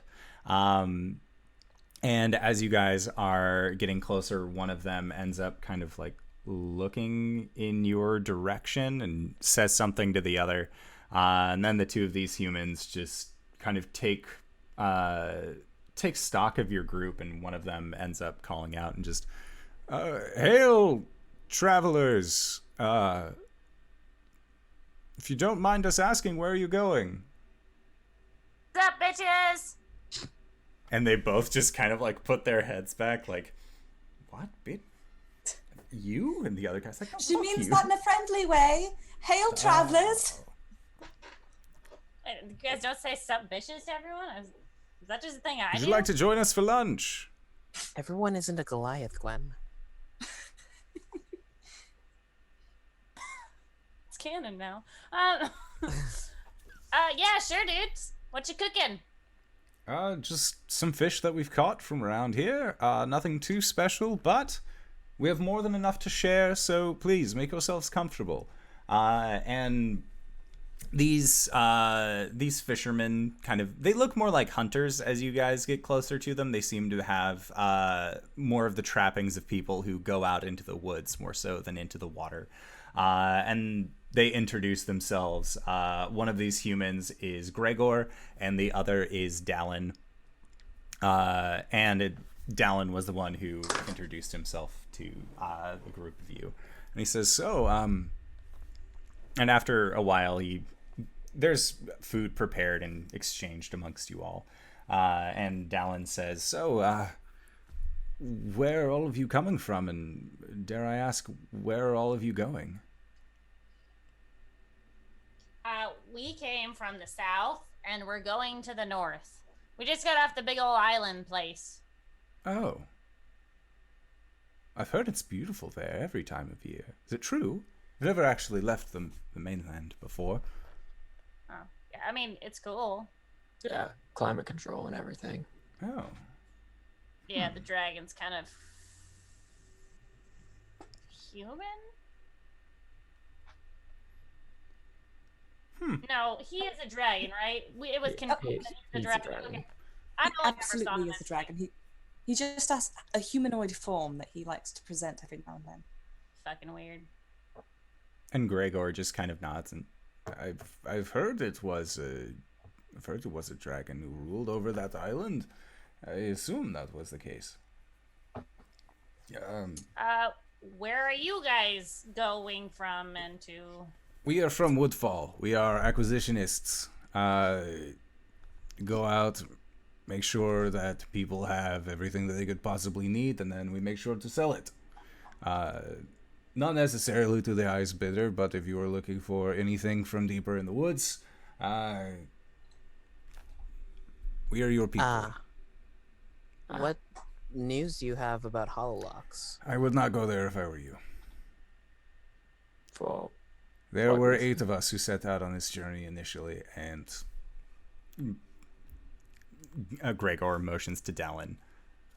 Oh, It's not exactly the most survivable job, but it pays well. My, what sort of dangers were you facing there? Have you not been? Have you not? Don't tell me you're planning on going there. I'm not from your plane, and I'm a curious traveler. Well, planar traveler. Inside of the forest, they say it's haunted. There are nightmarish creatures. It used to be that when people would say the woods was haunted, it's because of bad feelings. They would get a sense of dread just looking at it. Something seemed off, but it's like, do you believe in ghosts? yep. Huh. Yep, we do. I'm not sure if it's a belief thing. It's what you do with them. What? It's how you deal with them. All right. And Dallin just about 3 weeks ago, the forest. When there's a ghost, it's typically what? A person, an angry spirit based off of a thing. This is the forest itself. It's like the fire is itself a ghost. It comes back with the same heat, with the same colors, with the same energy. Everything's there still, but it's not. You'll hear the wind blow. You'll hear crunches of feet going over, well, frosted earth. And you'll feel a warm gust. And then it's like all of the trees just erupt in fire. It's not dangerous. That part's not dangerous, but it's like parts of it gain sentience that just wander around. And Arjan, you can make a history check if you would like. It sounds terribly sad. 18. You would know that what he is describing, at least for the sentient flames, sound like will-o-wisps. That are kind of like these undead floating balls that are usually meant to lead wanderers astray. everything. Again, it's when when stories would come out about the woods being haunted. It was to just keep people away from an abandoned ruin. But now I'm not so sure. There was something last night, and it seemed like it was chasing us. Oh, I don't like that. We don't have anything. I swear to you, we do not have anything on us. You can look through our bags, you can look through our items, you can detect magic all you want. It seemed like it wanted to eat us, like it was trying to chase after us specifically, and I don't know why. But things are not right around that wood. What was this? Was it an animal? It was A large. spirit? It was large, it was glowing, and took one out. There were 3 of us that made it out of the wood. Sam wasn't so lucky.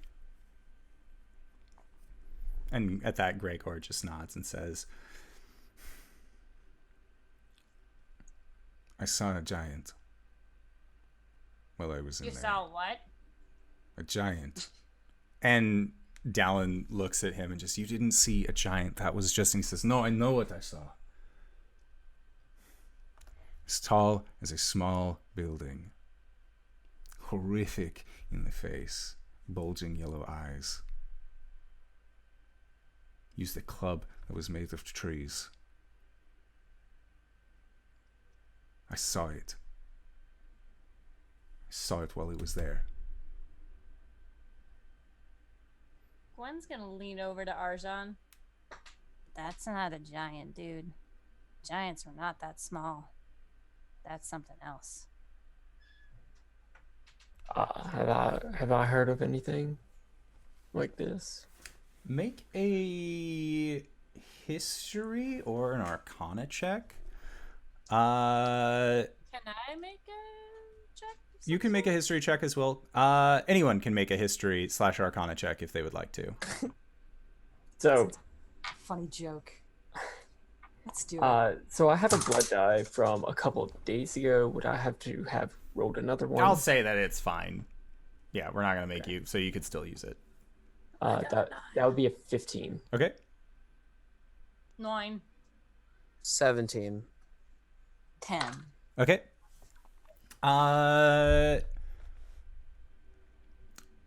Yeah, so the 17 and the 15.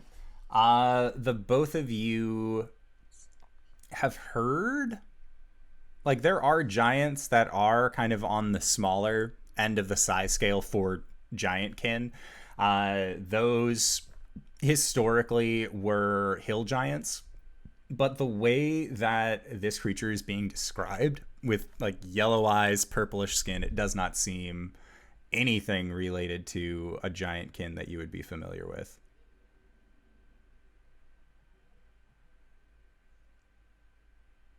As far as the standard laws of the ordning are.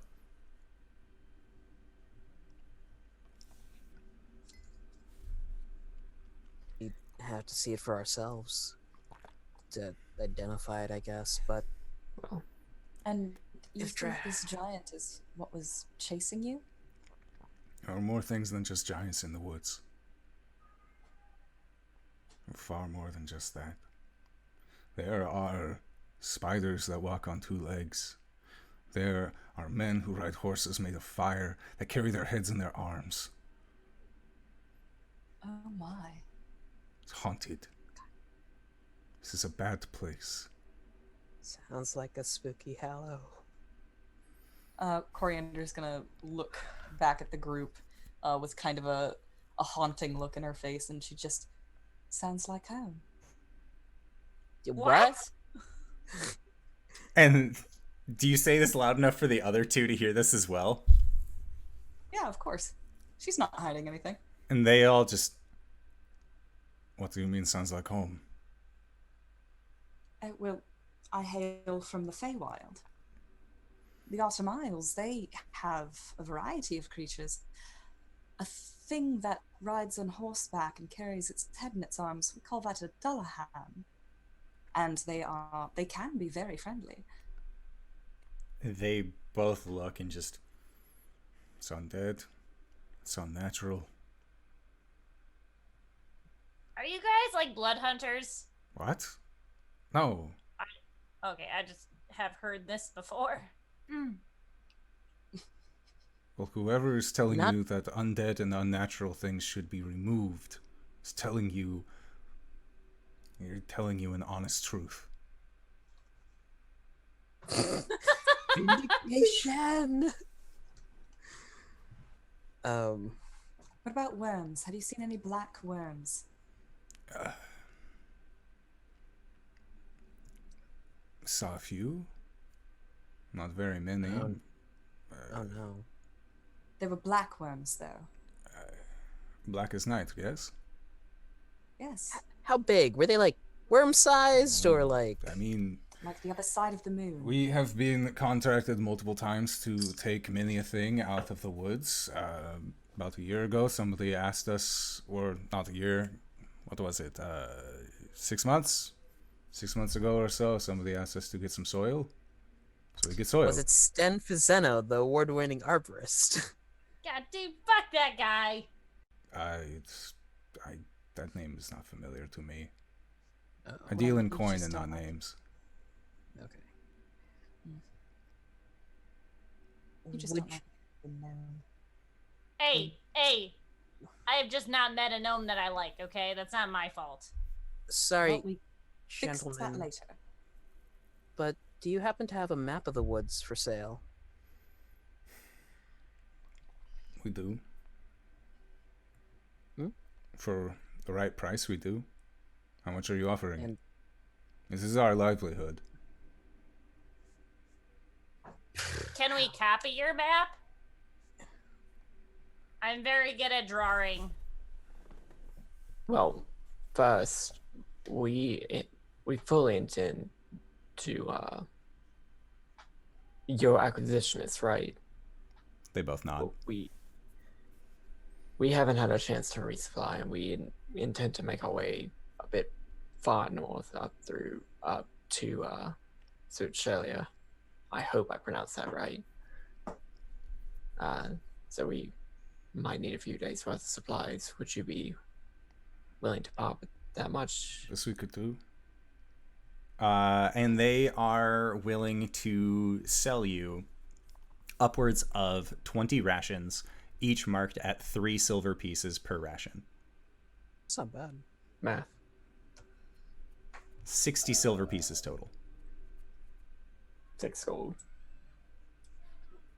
Yeah, you guys have now 20 rations. Cool. You want to track that, Connor? Yep. Thanks, tutors.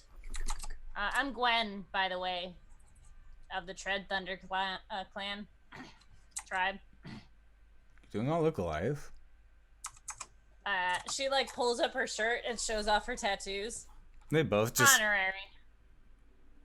It's good ink. Thanks. It's good work. I can make a Goliath spirit come out of me if you know, put me in the mood. And at that, you see Gregor just kind of like raise an eyebrow slowly and just... and Dallin just...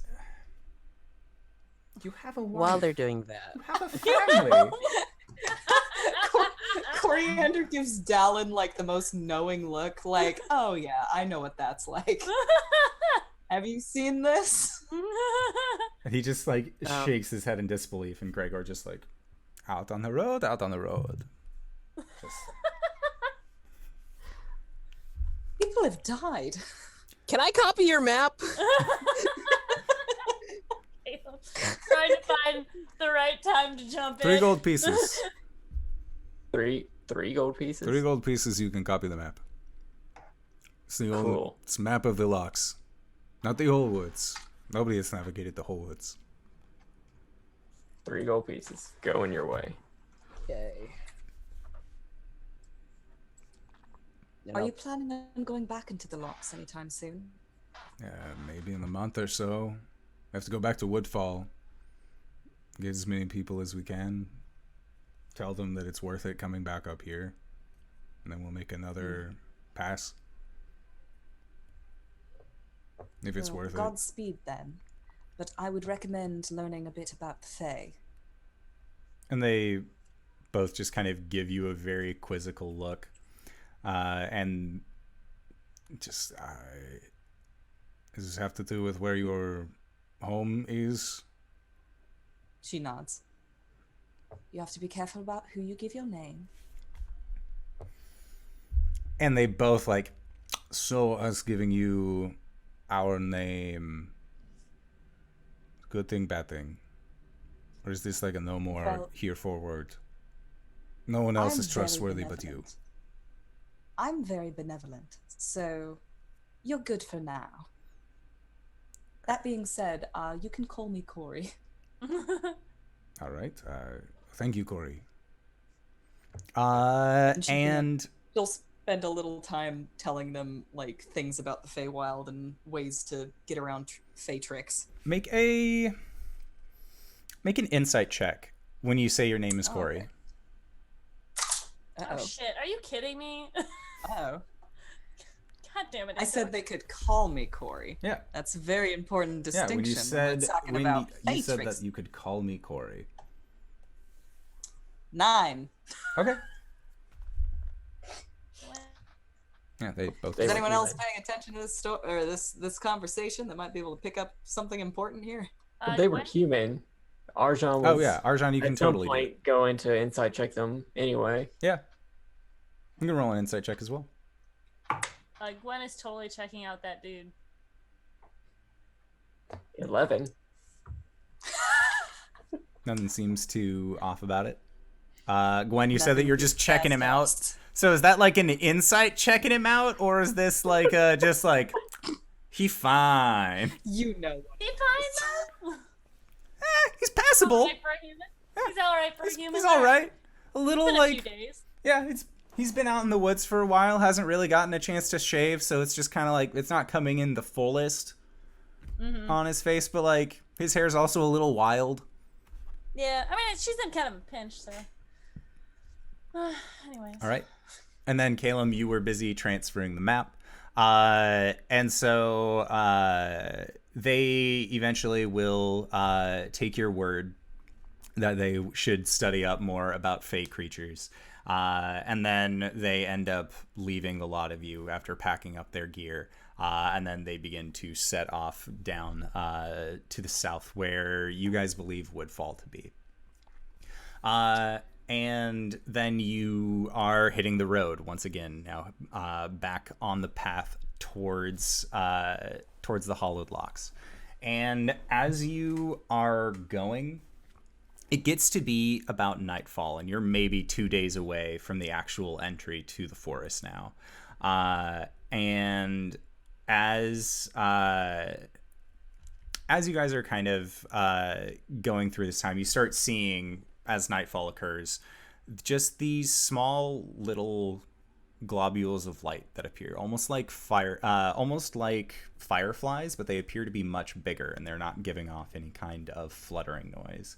And they just sort of seem to be dancing on the side of the road, just sort of hanging in the air and going from side to side.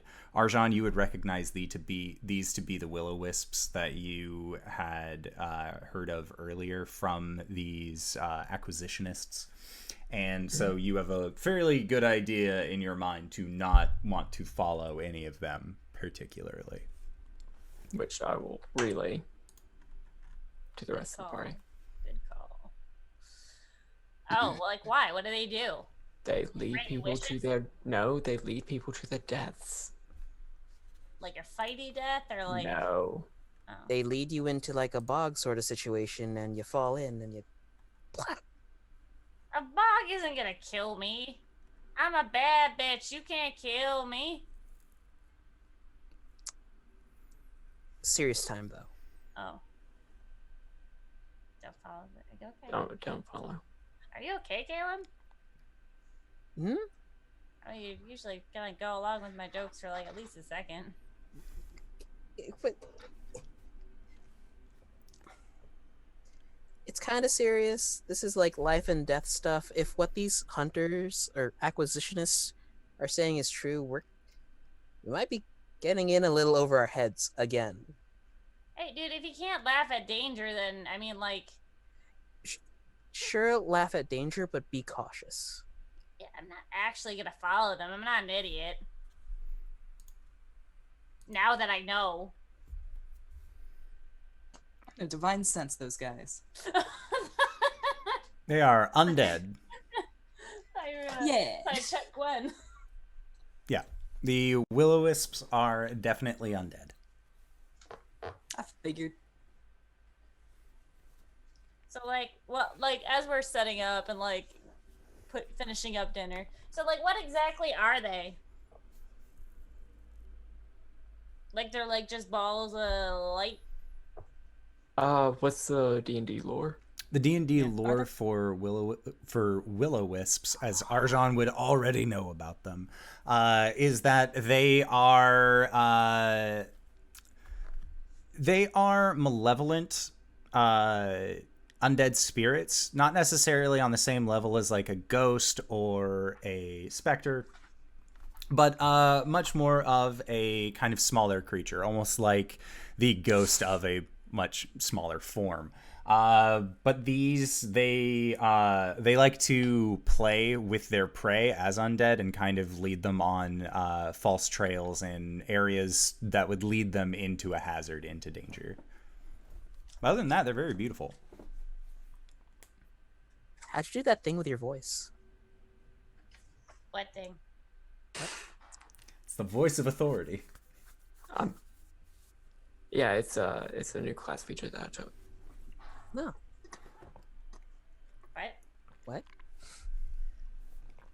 Anyways. So Cori and I first watch again? Unless you boys want to change it up. No, I like the rhythm that we were going through. Makes things less complicated. Makes it a lot easier to fast play. Yeah. Wait, what? I was up. John, it's like a waterfall from your nasal passage. You're going to have to stop. All right, so as you guys are getting ready Lay on it. for camp, I'd like for everybody to make perception checks. Okay. Fuckers followed us. Ooh. 6. Ooh. 10. 25. Oh shit. 25, 19, Gwen? 10. 10? All right. So the 25 and the 19, as you guys are setting up camp and kind of looking around, hearing Arjan talk about these will-o-wisps, you see about maybe a half mile off at this point what looks to be, while all of these other will-o-wisps have appeared as just these kind of small light balls that are just lazily almost dancing across the plain, you guys see what looks to be a humanoid shape, and it is actually glowing, and it just sort of seems to kind of just be staggering across this plane, going from these little light points to light points. And it seems to be coming towards your camp. Have Moonin toss them up into the air and have them fly over that way. Okay. Cori's gonna stand like in between it and her party and just kind of like make it clear that she has seen it and that she has a sword. What are you guys doing? Something's coming. Yeah, she'll point. And there grab is the just shit. this like, where all of the will-o-wisps have been kind of these like nice green whitish colors that just, again, to help the illusion that they are fireflies. This humanoid figure that seems to be staggering its way towards you is glowing with this very light blue, almost luminescent color. Hail, traveler. I am the lower Caelum of the Fallen Leaves. State your business. And you do not get a response. And the creature is about 300 feet away from you at this point, and you can't really make eye contact with it. I'm gonna use my action to. Oh no, that's only 100 feet out. You can see through it. You just can't tell him what to do after 100 feet, right? No. I lose connection after 100 feet. Oh, I see. So I'll I'm gonna have divine Moon sense it. encircle the perimeter at 100 feet. Sorry. Okay. I'll Should also we- divine sense it. Okay. How Should we far try away it? is your divine sense? 60 feet. Okay. It does not seem to have any kind of undead relating to it. No fae or fiend. Interesting. Should we kill it? Yeah, I will mumble that to Caelum. It's not undead. No fae, no fiend. What is it? If I can see it. What did you get on your perception roll? 25? 25. So as this creature gets close, roughly about 120 feet away, you're able to switch with Moonin to be able to get a really good look at this thing. And what you see is that it looks humanoid from farther away, but its arms are long and distended with these kind of gnarled claws at the end of each hand. Its nose seems to kind of protrude out longer as well, and its jaw has these jagged teeth that kind of stick up in between, sometimes coming out of the lip from above. It is wearing this small loincloth around itself, and it just seems to kind of be shambling forward as it does. So he looks like a friend.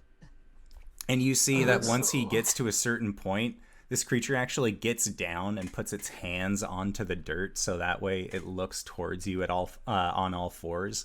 And it's large. This creature stands maybe about 10 feet tall. I'm gonna call to everyone to get ready. Incoming. Light the crossbow. And as you light the crossbow, this creature takes that as the signal, and it begins to charge, rushing towards you guys on all fours, just scrambling forward, just as it continues to try and race towards you. So I'd like for everybody to roll initiative as this 2. creature makes his way. 2. 9. 8. 11. I mean, considering the group, not bad. And Caelum, what'd you get? 2. Okay. All right. Remember, I so have a -1, so that you do. So. And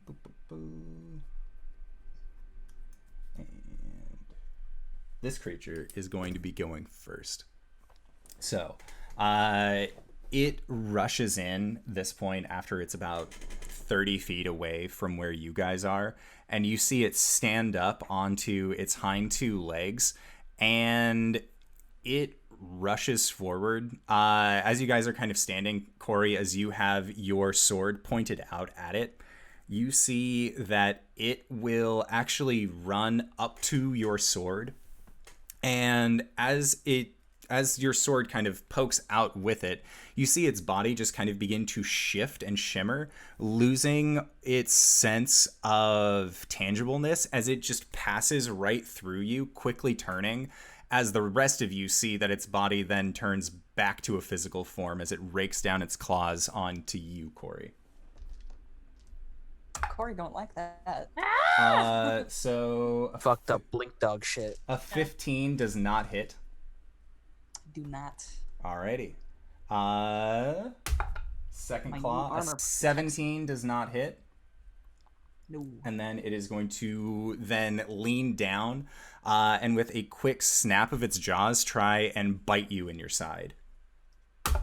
Okay. Modified 20. Yes. That Okay. will hit. So then make a wisdom save. Uh-oh. Ruh-roh. Uh-oh. Ruh-roh. I'm in danger. 19. Okay. So you feel your muscles begin to tense up from where the teeth actually sunk into you, but you're able to shake it off. It seems like there is some kind of added effect with its bite, but you are only going to be taking 8 points of piercing damage.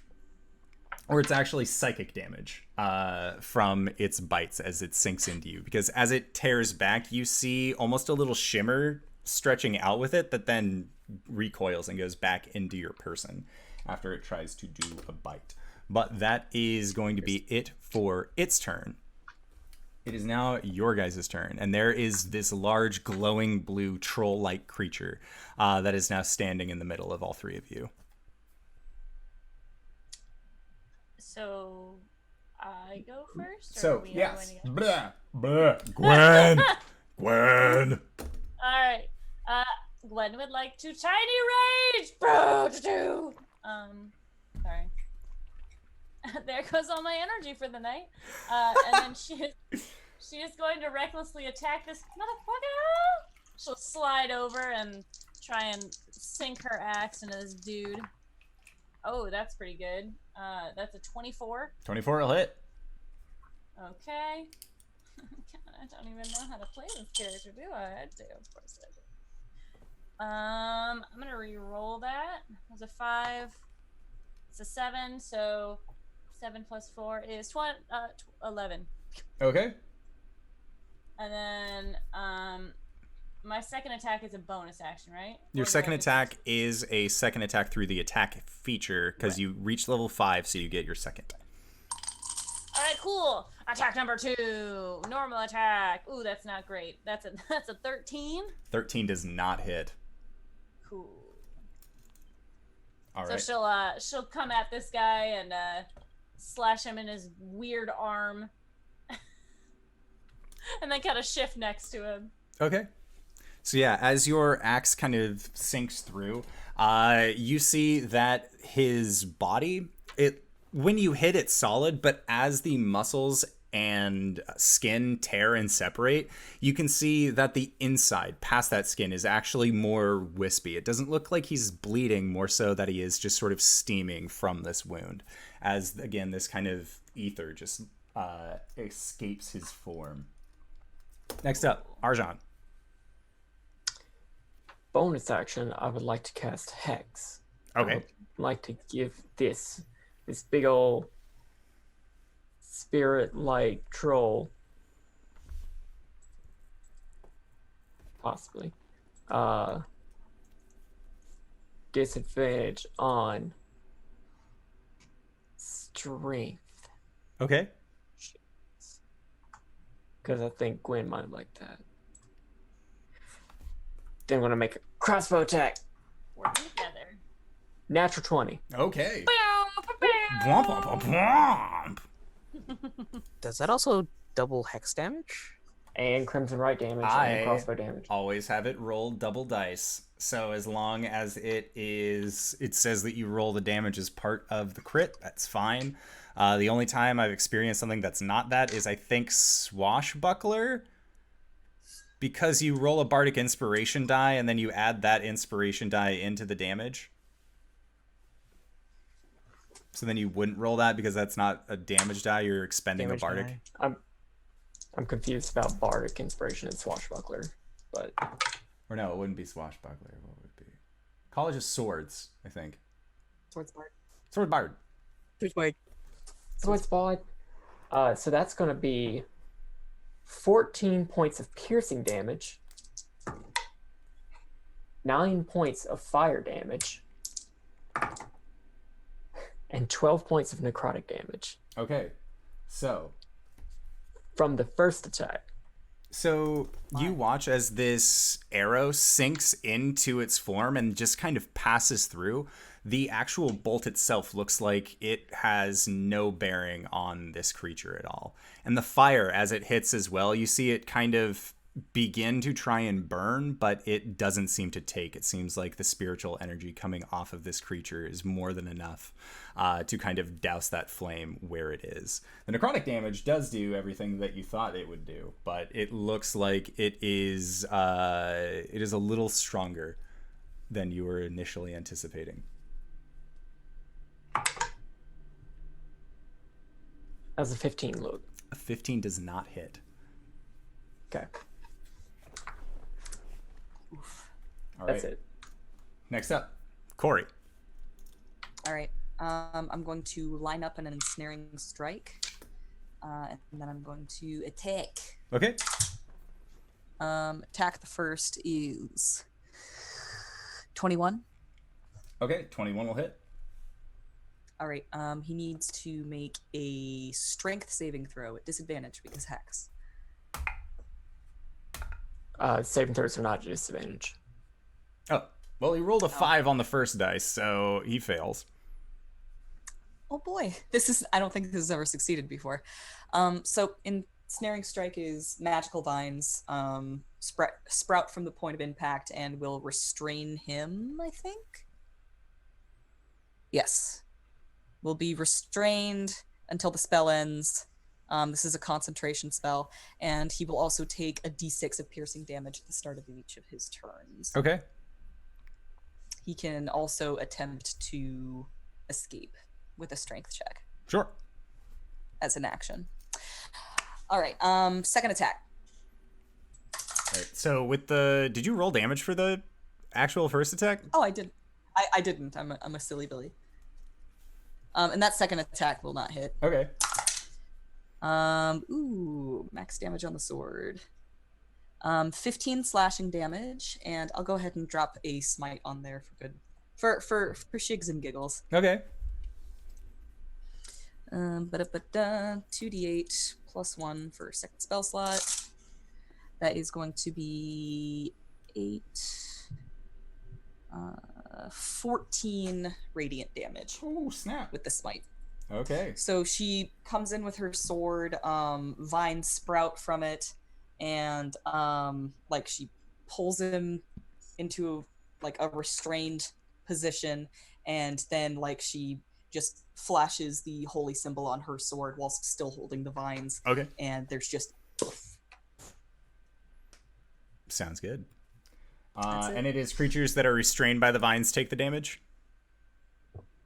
yes. Okay, got it. So, Caelum.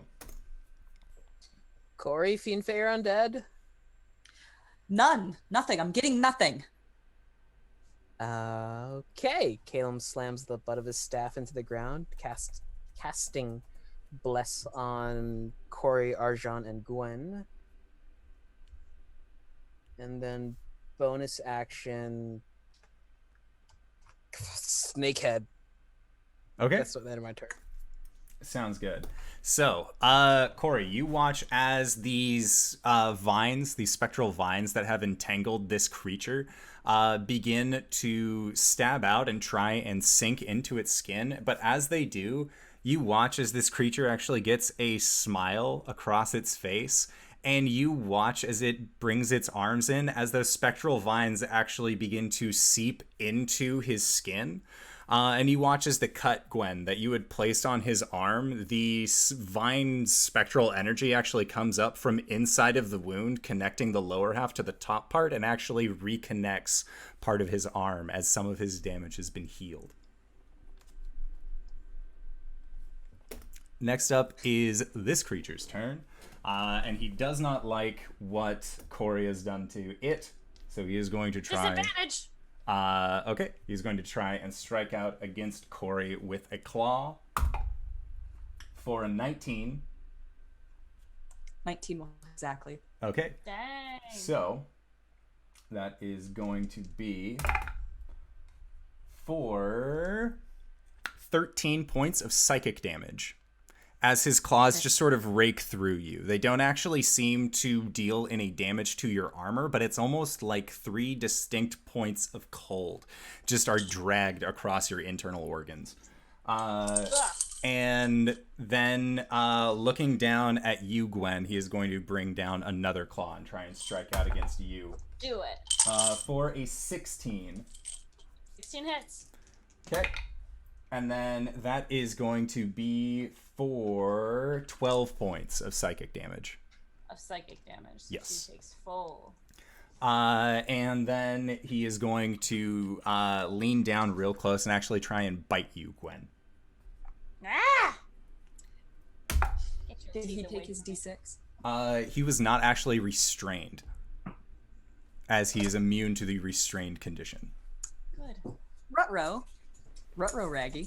Yes. That is why he was able to absorb all of those roots into his person. You had thought the Ensnaring Strike worked. Joke's on you. All right, so Gwen, make a wisdom save. I'll keep trying. Wisdom save. I'm good at those. So you got a 23 to hit. D4? I don't think it's gonna help.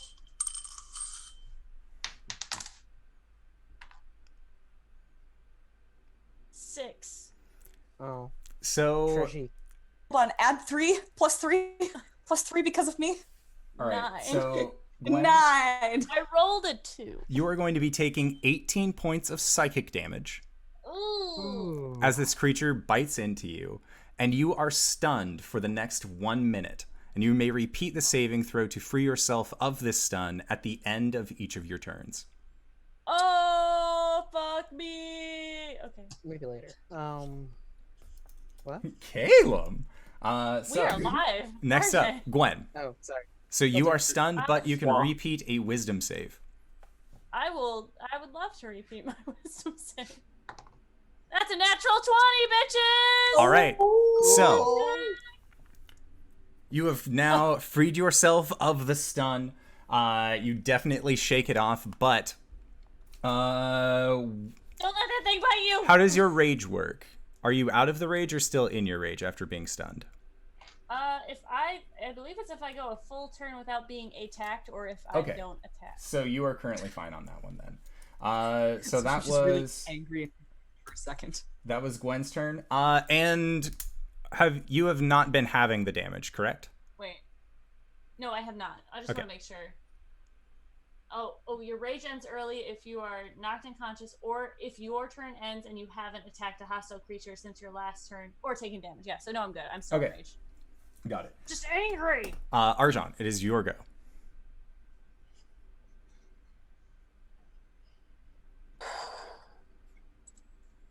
Bonus action, I would like to blood maledict, blood curse of the marked, and amplify that.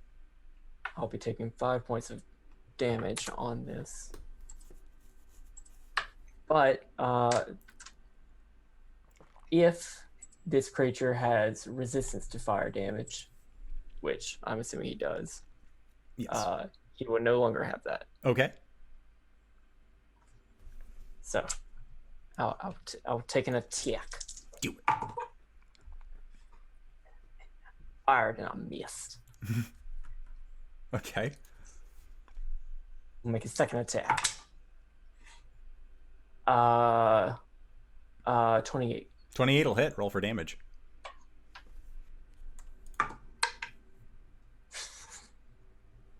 Okay, 4 points of piercing damage. Okay. 8 points of fire damage. Does not like that. 1 point of necrotic damage.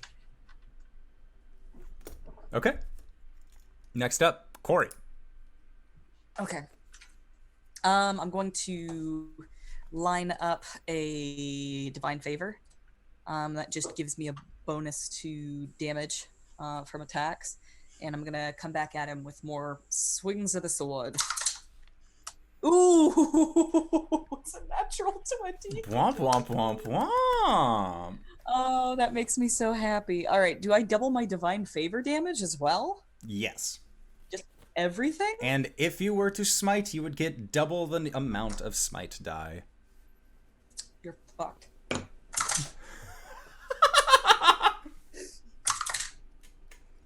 All right, that's 15 slashing damage. Here comes radiant. I'm for the second level smite, because you know I'm doing that. 6 d8s coming at you.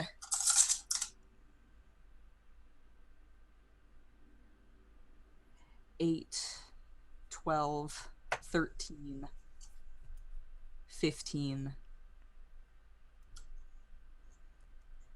23 radiant damage. And 4 more radiant damage from divine favor. Holy shit. It's still standing, but looks very upset. Cool, here comes my second attack. Oh, good!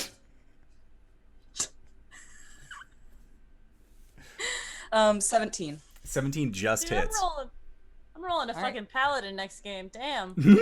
I have a question. Sure. Can you do more than one smite per round? Yep, as long as you have spell slots. Here it comes. Okay. Let's see. 14 slashing damage. I Okay. like that. The overlay just updated, and I just saw Cori and Gwen's health chunk.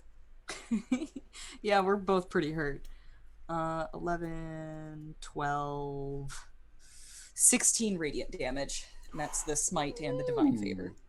It looks like it is barely able to keep itself together after all of that. That was 57 points of damage in a single round. So that's And a I lot. am out of second level slots. Okay. So there you go. Next up, Caelum. Eeny, meeny, miny, that might miss. So, yeah, might as well. I'm gonna cast Spiritual Weapon on top of it, Okay. and the the cluster of feathers, and starts swirling around him and slashing out for 19. 19 Okay. hits. 2d8.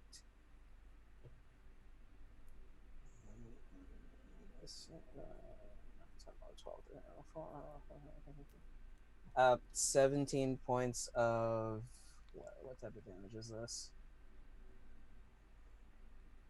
Force damage. Okay. So, what does it look like when you tear this fool apart? The feathers start rapidly spinning around it, slicing in, and you could just for a second see glimpses of the feathers turning into like swords and spears and knives and halberds and just stabbing into it repeatedly. Excellent. Yeah. Before there's the And as that happens, there is no remaining form left of this creature. As you guys seem to have slayed it, and part of you guys have encountered trolls before. At least some of you have, and you know that in general they have a regenerative property. I mean, you have a booze labeled after as such, but you wait 10 seconds, 30 seconds, a minute, 5 minutes, and there does not seem to be any follow-up to this creature. It seems to have been finished off in just the right fashion. Ominous. I don't like any of this at all. I have no idea what that was. So that was like a forest spirit? Kind of look like a troll.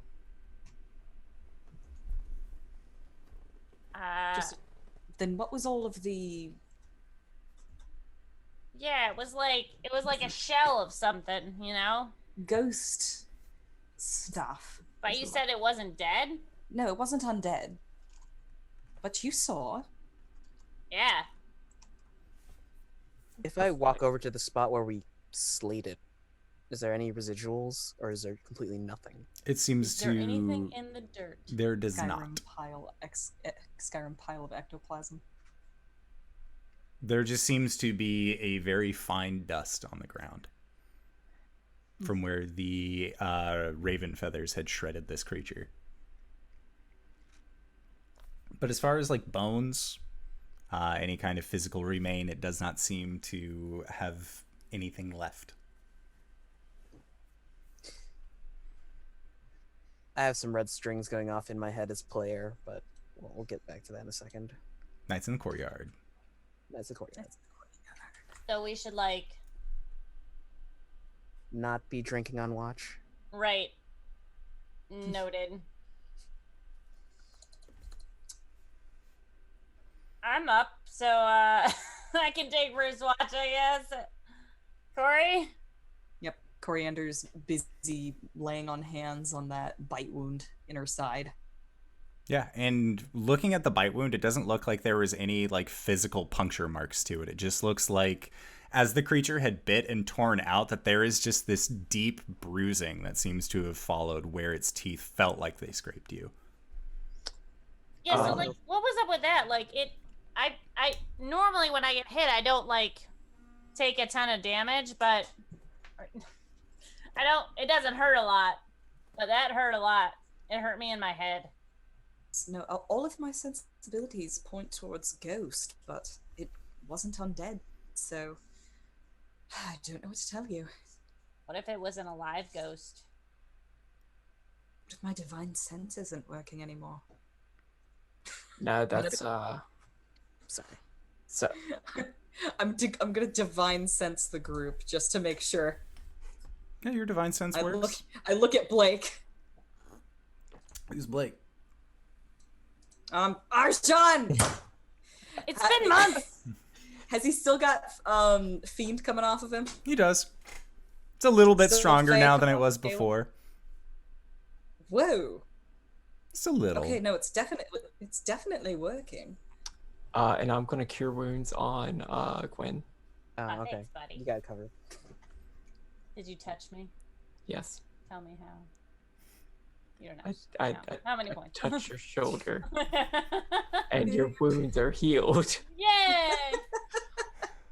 There, buddy. Just a gentle How pat many on the back. Shit. I have first level, so however many that is. D8 plus wisdom. Okay. D8. That's 2. Wisdom 2. You get 4. Solid. I need more. I gotta do it again. You get 10 more. Oh, thank you. I think for the next couple of nights, I'm gonna be in the library looking some stuff up. Yeah, that seems pretty like not of this worldy. Well, no, alive ghosts sort of makes sense. There's an order of the Witch Knight. Well, not the Witch Knights. Sanguine Order of the Hallowed God.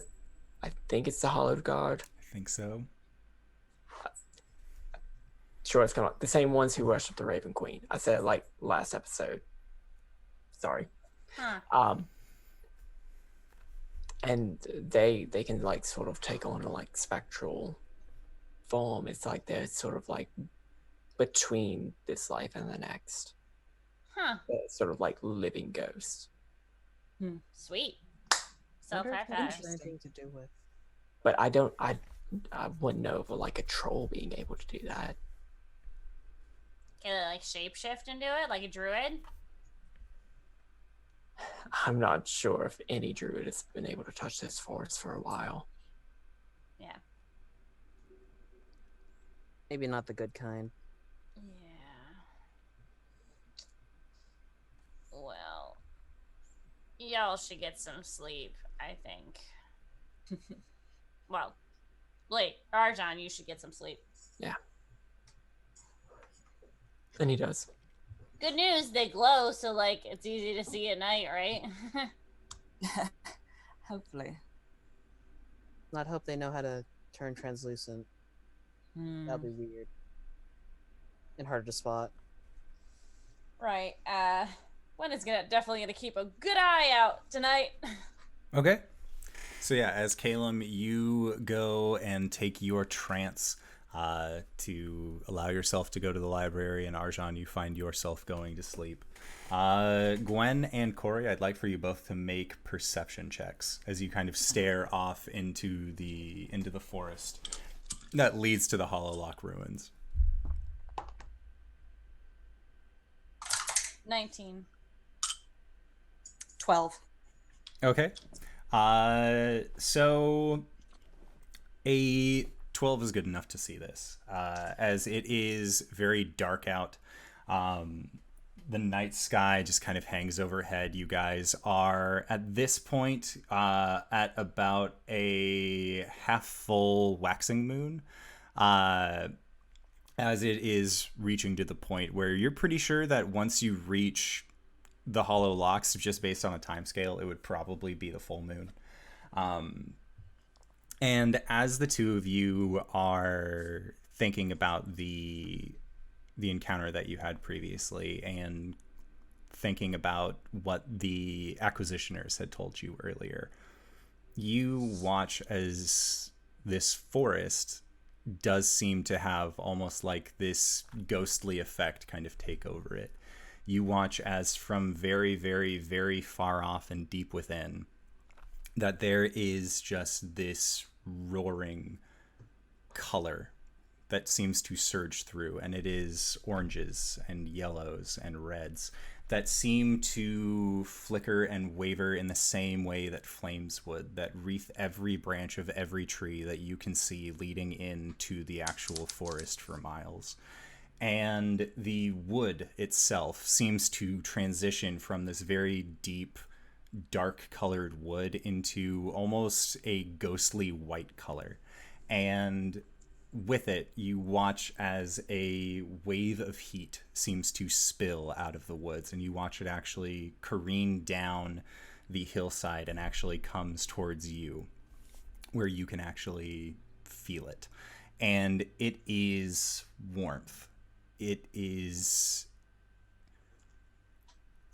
definitely feels hot comparatively to the temperatures that you guys have gotten used to having been walking through the winter month, or winter wonderland that is the Illyrian mainland.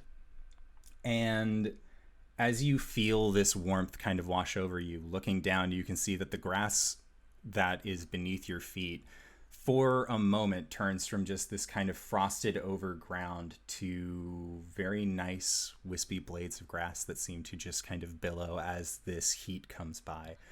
And as this wave passes by both you, Cori, and you, Gwen, you can see that there is a figure kind of standing farther off, looking like they are maybe about a mile or two away from the actual woods. Their hair is long and white.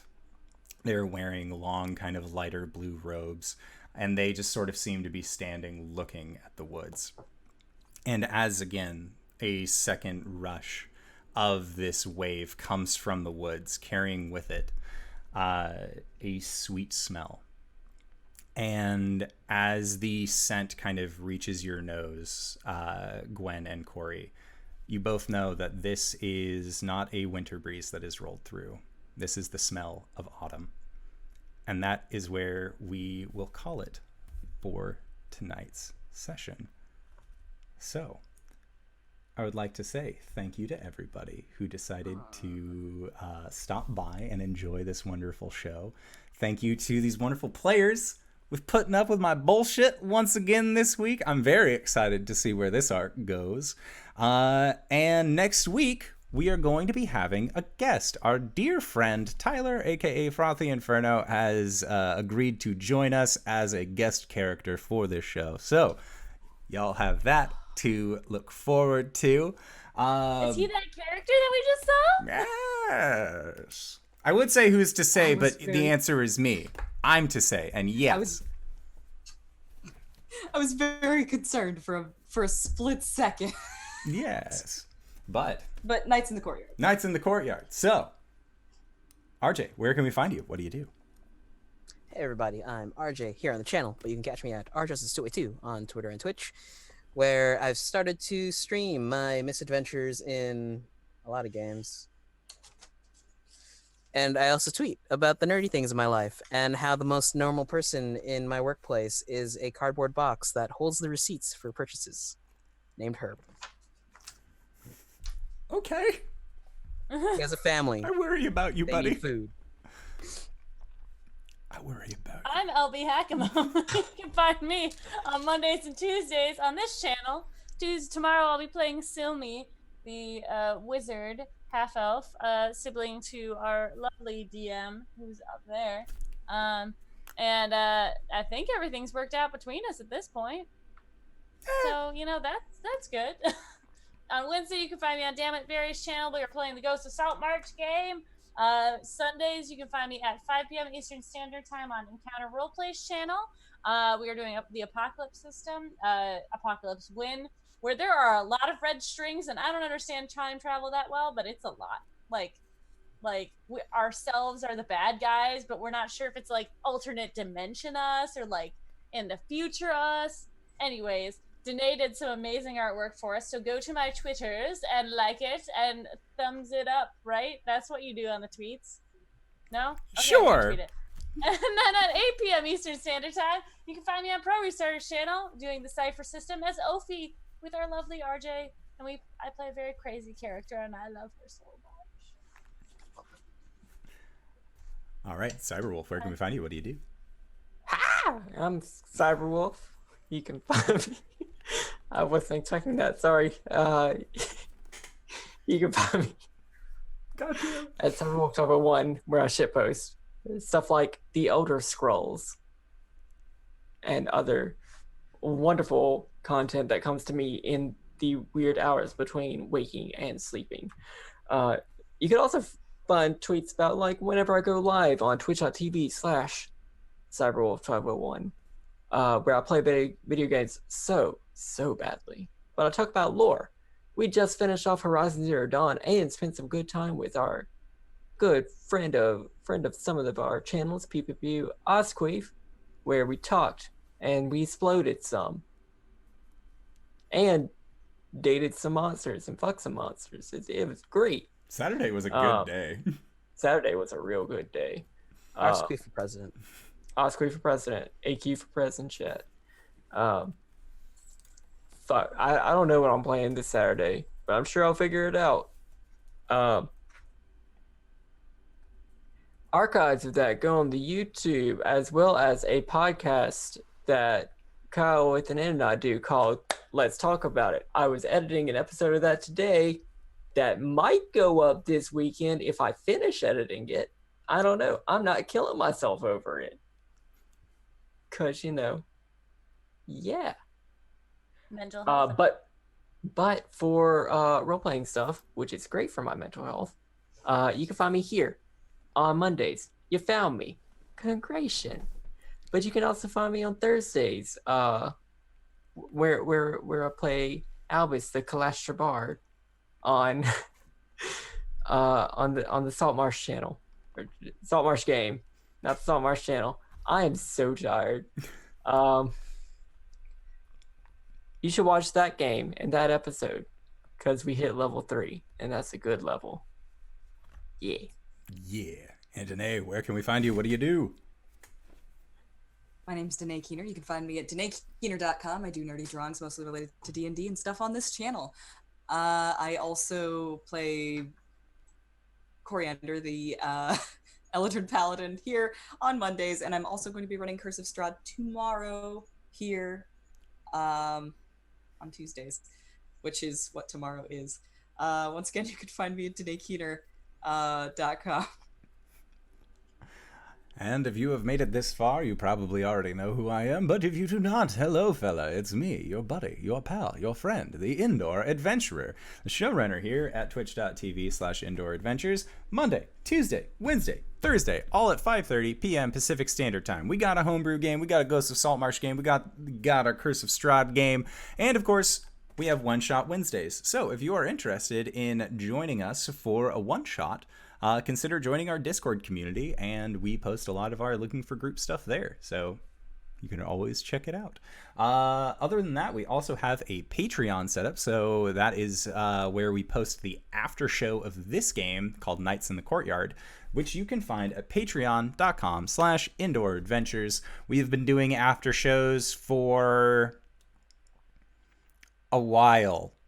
There are many after shows, and there will always be more after shows, because we like to do one at the end of every game 4 nights a week. So really, you're getting a goddamn steal if you are looking for some Value Town as to whether or not you can join us for more stuff.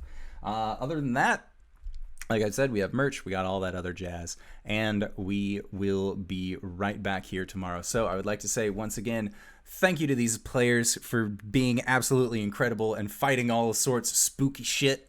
And thank you to everybody who decided to stop by. It really means a lot to be able to see so many familiar faces in chat. And we will see you guys next time. All right, everybody. Bye-bye!